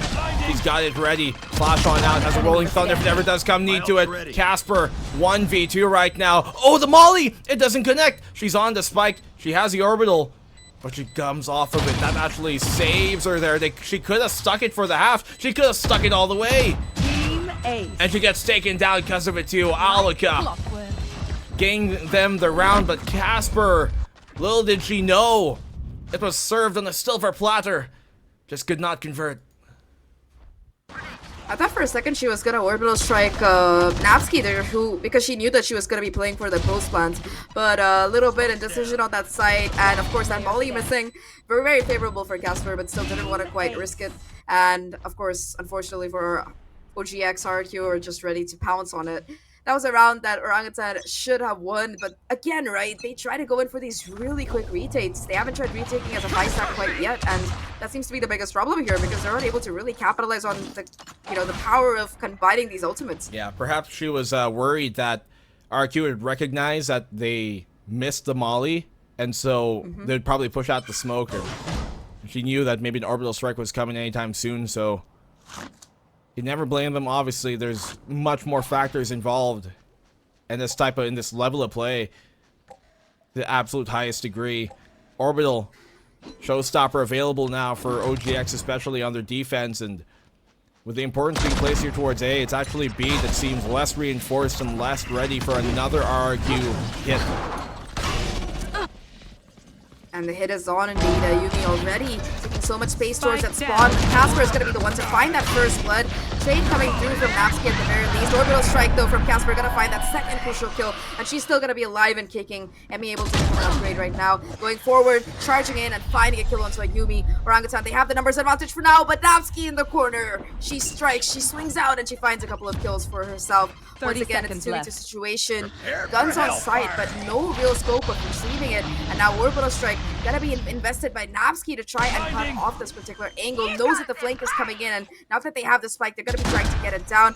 It's gonna be the showstopper from Twirly, not quite connecting with Napsky, unfortunately. And in this 2v2, Japim's able to just find that first kill. But it's gonna be Japim's on top, and Orangutan, they finally find a round. After 8 losses in a row, they bounce back. Even with a 4K here from Napsky, just OGX able to come back with it off the Thrifty in the eco. What a way to do it as well. They still hold on to the Rolling Thunder importantly, which could be a big crucial point of taking this 4th round of the half. Casper really starting things off here with a big pick, and then Josie had the orbital to follow on up. Emmy, even though they were taken on down, is more than enough for a player like the Peeps to play off of the contact being made there by Twirly, and the rest of the OGX team follow suit. So RRQ, a bit of a shock there, but I don't think they're shaken just yet nor stirred. They still have the orbital, but also, yeah, Rolling Thunder on either side. B main hit coming. Indeed, they seem quite active actually. Perhaps they've knocked back a couple of martinis themselves. More with Red Bull than alcohol, I presume. But either way, I digress. Early alarm bot from Iruma off the space taken, being immediately broken, once again gives away to Orangutan that this B side is that possible point of contention. And they buy the fake. A quick rotation is coming on the opposite side of the map. And A side, it's almost completely vulnerable. Casper is the only one kind of rotating over to keep an eye on it at the very least. But for Orangutan's side, that quick derailment of that hit on that B side has left them in confusion. Oh no! Oh, we got a free opening there to get the kill on Emmy. Doesn't connect, allows her to cross back into safety, but still Aruma's being taken on out to RQ. Find the pick nonetheless. Rolling Thunder for Rolling Thunder as a response. It's just everybody being consecutively stunned here, but a little bit of utility spam from RRQ will keep them safe, at least for now. Casper, once again, able to not quite do the killing damage, but at least necessarily to capitalize on Yumi in the corner. Goes unchecked, is able to strike havoc onto the remaining Legends of Orangutan. And while Japeeps does her best, at least finds that first kill, it will still be RRQ walking away with the win. 9-3. I feel like we've seen this number somewhere before, BNB. Oh, definitely. And remember how it went. But in this case, at least, that last map. Yeah, it wasn't the last round of the half, so who knows? Maybe OGX can still bring something here. They're on the favorite side on attack, but my favorite panelists are the ones coming on up. So, how you guys doing? What you think? Oh, stop, Black and Blue. You know, I'm the favorite panelist, not Quack, but we don't have a lot of time here, so let's get down to business. Okay, so while we were talking about stats, OGX looks a lot more, convincing in terms of numbers, right? Given the fact that it was a 13-9 loss compared to a 13-3. But coming into this game, RRQ is just looking a lot better. You can feel like whatever pressure they felt in the last game is starting to just slowly snowball into this game. But it's still a 9-3 half regardless, and as Black and Blue said, deja vu. I guess that's what it is. I mean, it is interesting to think about though, and that's why I'm really curious to know what the RQ players are like sometimes. with their personalities. Coming into this game, you know, they lost the first 2 rounds, which is, you know, kind of standard if you lose the pistol, but then they came back in full force, winning that many rounds, 8 in a row. Having that kind of aggression really makes you think that Ayumi has that fire in her. And it's not just her this time. It's gonna be Alaka, it's Napski, who's up there coming in with a lot of these post-plant plays sometimes and just having those positional reads. With how Napski almost won out that ace, I mean, it is sharp. But at the same time, I mean, of all the rounds that Orangutan comes back on, it's the thrifty. Yeah. So this game is far from over. Yes, I know it's a 9-3 right now, but depending on how this pistol goes, you can never ever count out your opposition. That's right, and Orangutan is one of those teams that can definitely come back. Like I said before, it is gonna be the battle of the bull, just ramming their horns to each other. So we're just gonna toss it back to Zach and Black and Blue. Guys, what pizzas do you guys like? Look, like The one I I said, don't have to I'm share a very with boring you. Person. Okay, that too. I don't like sharing my pizzas either. You're absolutely right. But in general, I think I gotta say it's gotta be the classic pizza. It's just the margarita. It's so good if you do it right. But if you're not here to hear us talk about pizzas, you can find us separately making other content related to food, probably on our social medias. But we're here to talk about the game. And Quack made a great point there before he tossed it over to us. He said, if this pistol it goes in favor of Orangutan, you never know what could happen. And that's exactly what we saw on Bind Black and Blue. Any point that Quack makes is automatically great and amazing and VCT correct. Pacific God. That is what he is. He didn't have to do him like that. But yes. Yes, he is. RRQ, though, Yes! they are the ones who are looking here a bit more primed Find you. to joining that certain caliber of play, to making themselves into the lower bracket final, which OGX last time around was able to accomplish, but their fate right now, it's in the hands of this pistol round. So far, everything is quiet on the Western Front. Orangutan prioritizing that orb forming that they really love to do to get those ultimates online, and personally, which I am in full favor of. They look to move back towards this A site where it's just a Killjoy, but I say just a Killjoy because Timmy the Turret is basically player number 6. So finally, they're going to be trying to make some headway on this particular site. Aluka towards the top, Shorty in hand, lying in wait for these players to push towards her. Fight going down will give away the Q, but she gets spotted out, and Emmy and Chips both find those openers, those crucial kills as that spike finally goes down. Twirly trying to do a little bit more damage towards the spawn side, deterring anyone from pushing through with half of the satchel. And these 3 players from RRQ, they're just completely split apart. Orangutan, on the other hand, sticking together, just deterring. Yeah, it's gonna be RRQ players trying to find these kills to come back in. Iceberg and Ayumi, they find a couple of their own 2v2 situation. Now Casper in the corner, position enemy no one, remaining. flash perfect, and Iceberg takes her down. And Ayumi, they make the comeback. It was a 3v5 Black and Blue, but still, RRQ, they clean house and they get to 10. Yeah, they show that they can also bring those Was that kind important? of comeback rounds their way where they suddenly turn it back in their favor. OGX, though, that's a stunning loss to have your early picks and then still lose out in the bout. It really makes things a lot more desperate for a team who has already gotten themselves into elite anyways, but still, you want to be able to make sure you still put up the best performance in this case. They got the Bulldogs, they got the Vandal, and they've got everything going their way here now. RRQ coming into this round. You can see them trying to make sure, or rather establish early contact here towards A main. That they do. Confirm that there is presence from OGX. Yeah, really nice guiding light there. And again, RRQ, we've talked about this before, how they like to play for that early bit of information and make a move based off of it. Right there. Orangutan, their lurker, trying to make a little bit of noise towards this B side, but you can already see Iceberg lying in wait with utility. Not going to be baited out though, and the jump pick will clear out whatever main space there is, aware of the possibility of the wraparound here, being surrounded on multiple sides, and Emmy is able to just walk up and find that crucial kill. Timing not in Iceberg's favor, and that's going to open up the side for Orangutan. Oh. Well, Alika shuts him down with a judge in hand. You can see them trying to go away, but also being wary of that judge. Pigtails on out. Nabsky being dealt with here. Off the flank in Cafeteria. It's a great shot from Casper to connect and really push and press the issue. OGX, they've got the player count advantage, but still weapons here heavily in the favor of RRQ. Soul Bulldog and Emmy. swing from Best, puts her out in the open, but she doesn't mind. She still wins that fight. Twirly, though, good for the one. A second here for Best. Emmy off the flag, and here they come. OGX, hold on and do not falter. Paint, check. Very, very nice anti-eco coming out of them to be able to steal that round away, and they also get a Vandal for free, so definitely Orangutan, they're patting themselves in the back here. We talked about that post-plan positioning in that pistol round and how it was less than ideal. It's nice that Orangutan are very quick to adapt here. They set themselves up for success. In particular, I like that crunch coming in from Emmy and Casper towards the player, towards CT, right? You see the Prowler coming out of Emmy, it catches the player, and immediately the swing is there to find that kill onto that player and pick up that Bulldog. So definitely numbers, Orangutan, they played that to perfection. Now it's going to be the economic advantage on their side. Chipping's only a couple off that Rolling Thunder. The Nightfall is well close for Emmy. So these initiators are able to find quite a bit of value for Orangutan's side. And this is how it starts. If they can win this round, maybe set up themselves up for that next one with those ultimate orbs and that farming, it might be the start of the comeback.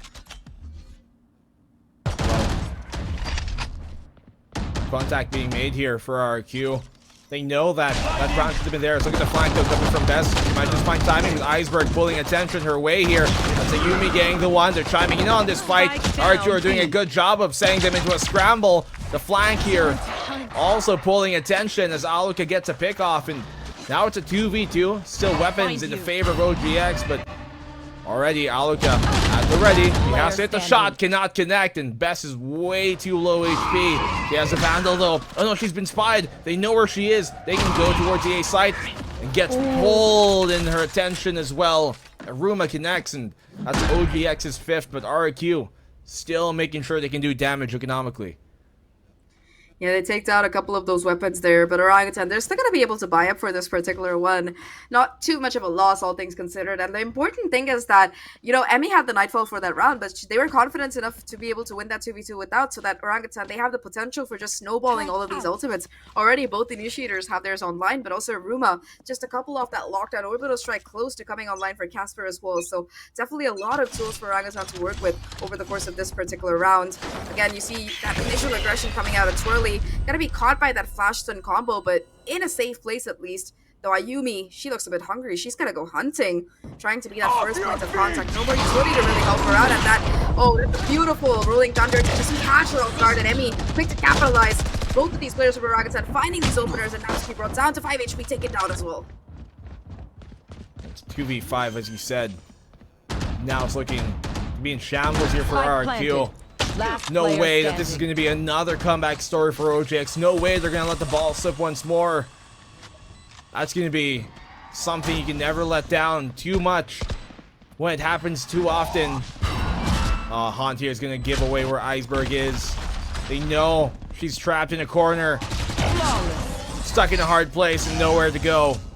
That's a 6 now for OGX as they're slowly building upon this, Zach. They're really cutting into this lead, much akin to what we saw in the second half of Bind a while ago, just previous. Exactly, and they made that comeback to take it 13-11. The potential is there once again. RRQ gonna be stuck in that economic rut after losing consecutive rounds of just not having a bye. They're gonna be taking a timeout. Ayumi does have that Blade Storm to work with, of course, and similar to Orangutan, they're gonna have those ults to counter, but I don't know if it's going to be enough time. There are potential of letting Orangutan just have that same story work out for them again. And this, again, when you talk about Orangutan, right, you have to call them the comeback queens of APAC. Ever since they made that comeback from 1-11 last year in open overtime, if I'm not wrong, against Sapphire, this is a team that is just incredibly resilient. Sometimes they make mistakes, sometimes they might not be at the best, but they always jump back in swinging. And that's what I like about them the most. Even if they're down these rounds, right, you see like a 10-3 scoreline, you're just like, I just go for the next game. But Orangutan are like, nope, until it's over, it's not over. They're like the fanatic of Game Changers APAC in that way. They just don't know when to give up. I mean, no reason to give up when you're still in the bout, you're still in the fight. It's not about how hard you get hit, but it's about getting up after getting hit. And OGX, they know how to keep on fighting in this case. RRQ, still revenge. That's what they're aiming for here. For the team that sent them down to the lower bracket during open number 1. And yet we come on in here in this lower bracket as well, with RRQ still not able to close it out just yet. Still faltering to possibly the same problems of what happened on Bind a while ago where they could not lock it down. OGX should have every advantage in this round. Entirety of the retake from RRQ coming from A main. Yeah, huge flank. Quite literally all the players coming in, but the turret's gonna give that information away. I don't know if they're gonna expect the entire RRQ squad to be coming through, but it's just this Orangutan squad, they're being caught off guard here. The kills finally come through though. Best gets a couple with the Sheriff. Aluka, the only one left standing right now, trying to do a little bit more damage. And in this 1v2, with that spike having gone down, the clock is ticking. Aluka does have that lockdown, but I don't think we're gonna really see it get invested at this point. It seems like RRQ, they're okay with kind of losing this round, just content with doing that little bit of damage, and Aluka able to at least cross over to side. Spike in the corner. She's gonna try to just tap the spike, bait it out, but Emmy will find that final kill. And Orangutan, they were ready for it this time, Black and Blue. They had the utility and the deterrence power to just fight RRQ on their own terms, and this time they went out. Well, in this case, the only fight they have to continue to put up is one round. You get one round, you build upon that, you move forward into the next. And that's all that really matters. If they can continue on forward with that, then you can see RRQ start to recompose themselves. Operator out now here for Yumi. They are coming from the B main, the brunt of the push. And you can see them kind of squeezing away at that bridge, at the northern side of the map. Allows them to kind of focus on in and really tell where this push is coming from. Lockdown, anyways, is going to take away the site itself. But the problem is, since they got nobody here towards that spawn, there's no way for them to know if somebody's crawled up there, and OGX can take that away. And you see it here right now. They're pushing forward from spawn, and RRQ are going to have a lot to deal with. The only problem is that they burned that, Orangutan burned that orbital strike. Casper goes down as well, so the kills, they go in favor of RRQ, and with RRQ being able to take this underside control, they're going to be putting down that lockdown of their own. No deterrence available from Orangutan's side either to somehow break it, and now OG, they're going to be forced to fall back here into Ayumi's hands. Twirly finds 2 kills, but still, the numbers, they remain in favor, and oh my god, Ayumi's still able to stay alive and find that no-scope before going down. Brings it down to a 1v1, but Aluka's positioning is just too good for Twirly to deal with, and yeah, that's gonna be the defuse, and the operator possibly retreats as well. No hurry for Aluka. She'll just walk back and take it. Relaxing. Got time. Run. Run, Aluka, run. Yeah, she's got time to make it, and luckily here, RRQ are just... They were able to take that underpass away. Without that, this could have been disastrous. Aluka also at least follows up on the shot there. Ayumi almost got the collat too, but it came down to such dire straits. The lockdown really saving them there to buy them the space that they needed, because OGX had a pretty good position to hold on in that post plant. They had CT entirely under control, and then they also had B main, which just makes it so much more difficult for RRQ. Op still alive. They got the Rolling Thunder as well. Yeah, I would like to break apart that last round a little bit more when we have time, but for now, Aluka, she's going to be the only one positioned on this particular site with their teammate Best. Both of these players not on site exactly, but still able to get the spam damage through. Takes out Casper, and now that's going to be the Rolling Thunder to boot. At least Twirly is able to invest that Showstopper to find the trade, but that's going to leave Orangutan without any ults for this post plant. It's just going to come down to the gunfights here, and Aluka already on the flank, able to find a power position towards this top site area. Now, Orangutan, they're kind of stuck on site here. They're getting surrounded on multiple fronts by these RRQ players, and Twirly on site alone has a lot of damage to do by herself. Molly gonna be put as well in the corner, not touching Casper though, so she's still gonna be able to hold down that angle. Goes and checks. It's just gonna be her versus the world, and it's gonna be just a 1v1, Japeeps. Almost gets it. Gun here. Ayumi at the end. Imagine. The gun having been swapped out. Imagine the collide. Imagine the lineup, but no, it's RRQ finding match point. Imagine if you continued that spray and a stray bullet just happened to connect on a Yumi swinging. That would have been immaculate. But now the hopes and dreams of OGX, they all lie on this single round now. Twirly at least gets a kill there with a showstopper, but they don't take the round, and otherwise it could have been different here. Timeout called by OGX, and you're looking now at OGX too. What heroics can they bring out once more? Akin to Bind, Rolling Thunder is what Japeeps has got, but will that be enough? The saving grace for Orangutan here, apart from the Rolling Thunder, of course, is just the fact that they have enough money to buy. They were able to build up enough of an economic buffer over their 4 round wins that they're not facing that particular issue at least. The problem is that they just don't have the rounds to work with anymore. They're going to have to win 5 in a row to take us to overtime and possibly continuing their journey in this lower bracket. Otherwise, it's just going to be RRQ walking away with the victory and rematching against Fulton Sapphire later. So for Orangutan, at least, a lot is on stake. 5 rounds in a row, that's what they need. We've seen them do it before, but talking about both of these teams and the way they're playing, right? Orangutan, they're just constantly reacting to whatever RRQ are doing. In fact, in the last couple of rounds, RRQ have been happy to play for the retake. They know that OGX have been going for these very quick and heavy hits on sight. And when Orangutan, they push just a little bit too far, RRQ, they're ready to capitalize and find the control. They're also pushing multiple lanes here. RRQ are able to just sneak up and surround Orangutan on multiple fronts for the retake. And Orangutan, they just haven't been able to deal with it.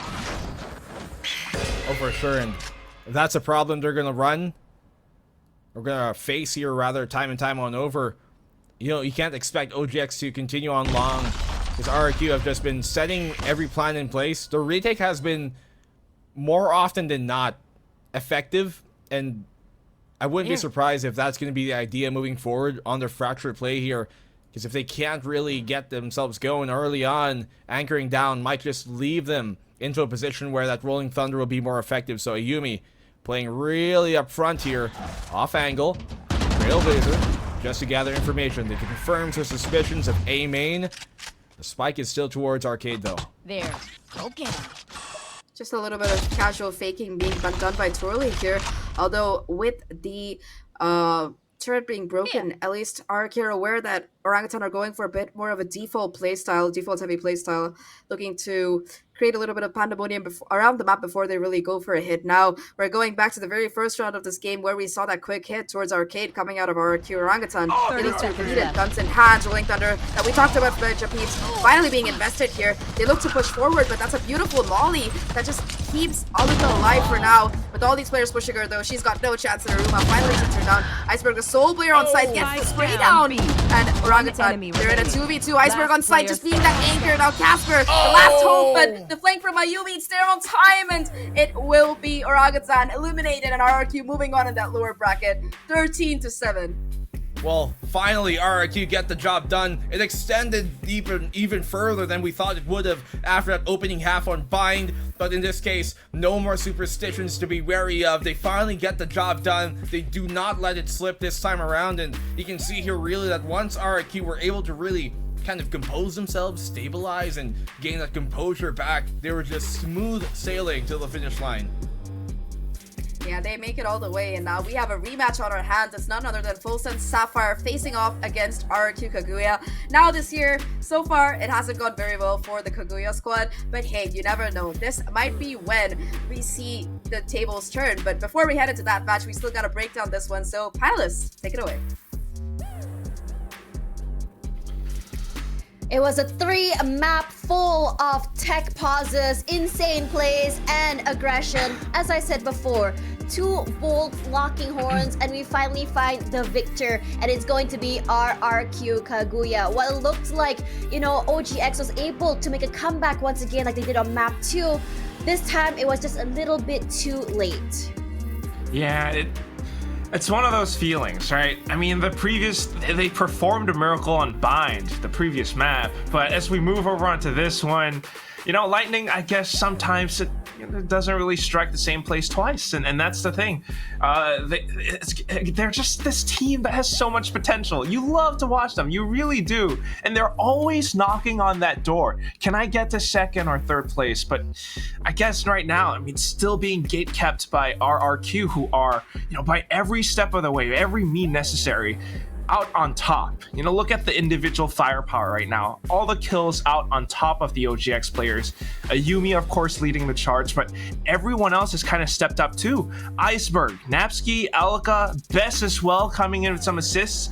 It's incredible performance, and like what Black and Blue mentioned when they came back in to kind of calm themselves down with that composure going into the second half, that's where they really started to find their stride. It feels like for RRQ, playing aggressively was something that they always wanted to do. We saw that happen on the first part of the second half, where we saw Ayumi really pushing forward, and it happened so many times on A main, on B main, and even push-outs toward arcade. When playing aggressive didn't happen, we saw a lot of just brawls happening from A main and B main. When that didn't work out, RRQ decided, okay, let's push out from either arcade or even drop, allowing OGX to get onto site. And that's where things start to get very sketchy, in my opinion, because by that time, OGX was prepared with that, I would say, that's a post-plant situation, which really does allow them to play retakes. But at the end of the day, these last few rounds that RRQ was able to really cinch has been really down to the wire. It was basically maybe a barely alive Ayumi, or maybe Iceberg getting a 2-3 pick, you know? Barely alive, damn Tash. I mean, she was so But yeah, low. no. It kind of feels like that sometimes, right? You know, they're always going at it really hard and trying to find whatever they can. You can definitely feel that towards the second half, once OGX started to mount that little bit of a comeback, Ayumi really wanted to force that pressure again and starting to like over peak a lot and trying to find kills to get herself back into the game. It didn't quite happen until round 17's timeout. That's when RRQ bounced back. That's when they start to play, you know, that defense game a lot better. That's when they start to play together a lot better. Yeah. And kind of just hiding on the side, you know, having some of these positional reads and plays, having the protocols to retake together as a team. Even in that final round, with the way that they actually controlled tower and stalled for as long as possible for Ayumi to make that long trip down, you know, attacker spawn back towards tree to get that final kill. Yeah. This is the RQ that we want to see. Exactly. And I think that, you know, after that round as well, I mean, I was really questioning why is it that RQ didn't want to play this default sort of way. Why didn't they play a little bit more back? Because I feel like when they play together, when they can provide the other support, that is when we really start to shine. And I guess it's because I think in a way, I mean, we did talk about stamina for a little just now during the game, and we were just wondering, like, how is the stamina going? Can they go for these 3 games? We start to see a little bit more of those mistakes start to happen, a little bit more of these forces start to happen. And at times I was questioning, are the decisions for Ayumi to push out even communicated to her teammates? Why was there no, you know, maybe an aftershock coming through, or maybe a conquest, or even a flash? And after that timeout, maybe that was exactly what they needed. Regardless, I'm really hoping that the girls will be able to get their rest really quickly. We'll be having a very long break before our final series of the day. But again, big props to OGX. One of the most massive improvements I've seen so far, even in terms of firepower, and I'm so excited to see more from them soon. Yeah, right. And it's just so much potential in all of them. It's not just Torley. I mean, Torley is incredible as this insane duelist player. But at the same time, we've seen greatness today from players like Aruma, Emmy, who's coming in on the Phoenix at times, and of course, Japips. I mean, she's so fun to watch at times, trying her darndest, really, in some of these rounds to try to pull things back. There was that one play that she had on the A site, you know, holding the off angle, the incendiary wasn't touching her. But then at the end of it, one extra player comes her way, and it's just a little bit unfortunate. But it makes you think, OGX, you know, they fix some of these things, they come back, they could be really, really strong. Yeah, but for now, let's have a little bit of an interview with the team who just got this win. RRQ on the line. Let's see who it is. Here we go. Oh, it's Iceberg. Hi, Iceberg. How you doing? Hello. Oh my gosh, she's so shy. And of course, we have with her is, I believe it's the coach. Is that Ducky? Yes. Yes, finally, it's the real Ducky. Sorry, there has been a No, Ducky that's fake been one, going yeah. around, a fake one. So I was wondering if it was the real one this time. So how do you guys feel? You guys went against OGX, one of the most, I would say, intense tug of war matches all the way to game number 3. How is your mental feeling right now? We're feeling pretty good. Obviously, I mean, those maps shouldn't have even gotten that close, to be honest. Just need to clean up these mistakes. But, I mean, they played well. You know, just need to close out some of these maps a little earlier. Yeah, I think that's really important, especially, I mean, you could see that everyone started to step up a lot more. Napsky getting a lot more kills in this final map as well. But the one thing I'm really curious to know about is, you know, there was that slight comeback coming in from OGX, and then I assume you called the timeout in round 17. what was the kind of conversation that took place there? How did you bring the girls back into the game? I mean, we were fragging them out all game, right? Getting the initial picks and everything. It's just a matter of like, calming down during like that chaos on their retakes, and then just processing where they're coming from, and then just closing out the map at that point. Right, and coming back into the game as well. I mean, we saw how the comeback from Bind, and then coming through toward the game itself. What was the mindset like coming from Bind? After that intense comeback from OGX and moving into Fracture itself. Honestly, like we haven't practiced Bind for like a week and a half, obviously because we've been in this tournament. So it was a good look to see like where we kind of stand with it. Obviously, our attack side needs a little fixing, but other than that, it looked good to me. But yeah, they played pretty well. They knew how to counter the harbor stuff pretty well, in my opinion. But at the end of the day, we kind of lost it ourselves. They didn't do anything, crazy or anything. Right, got it. Okay, so final question from me. Now you're gonna be doing another game after this against Full Sand Sapphire. What's the team stamina like? What's the morale like? And how do you guys think that you guys are gonna be facing the team after this? Yeah. So I mean, we've been looking for this. Like we weren't even throughout the day. We were just looking for this rematch. That's all we really cared about. At the end of the day, FS are good friends of ours. But we need to get over that mental hump of ours and put that dagger in. Well, big props to you guys. Good luck. I'm gonna let you guys rest and prepare for your next match. And wishing you guys the best after this. Bye. Thank you. Bye. I mean, you heard that, right? They are definitely good friends. If you guys didn't know, over during Ascension, Full Sand Sapphire went to watch Ascension, and I happened to run into them hanging out with RRQ over at Jod's Market, and they are definitely two teams that are very, very close. So it must mean, as Ducky said, it has to mean something going up against them. I mean, for sure. I think it's just a little bit of that grudge match because, they're familiar with each other, right? But at the same time, in the game, we are enemies. And that's the main thing because Full Sense knocked RRQ down into the lower bracket. So we're out for blood. He heard him. He said something about a dagger. So, I mean, the next one is going to be fun. But they do have to go in for like a full, proper reset. Yeah, that's right. Let's just hope they don't bring the dagger to a gunfight. Anyways, we're gonna go for a quick break. When we come back, the last series of the day. We'll see you guys in a little while.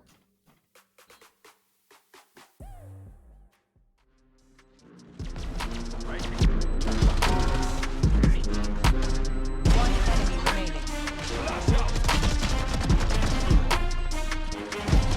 One enemy remaining. They are standing. We back again. We back again. I'm bouncing up before they count to 10. We back again. We back again. Tell your mother, brother, sister, and your friends. We back again. We back again. I'm bouncing up before they count to 10. We back again. We back again. Tell your mother, brother, sister, and your friends.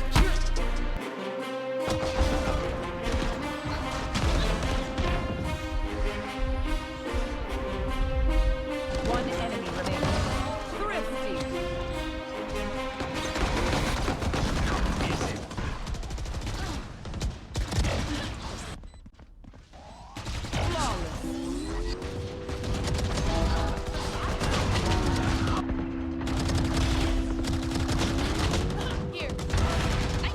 Standing.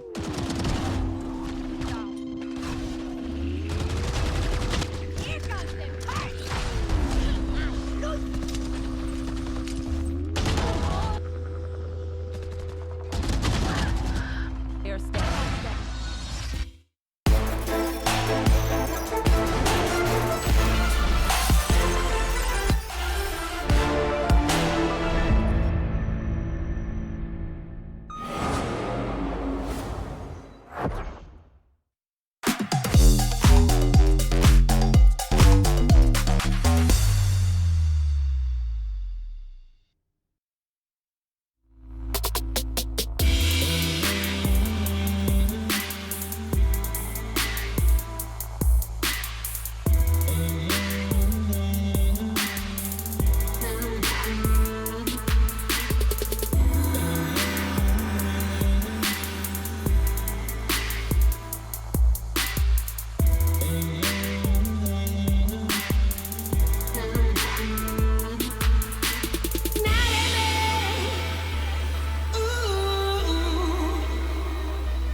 wanna get it crunk in the club, crunk in the club, with a crunk in the club, crunk in the club, crunk in the club, crunk in the club, with a get it crunk with a couple hundred thugs. Crunk in the club, crunk in the club, with a crunk in the club, crunk in the club, crunk in the club, crunk in the club, with a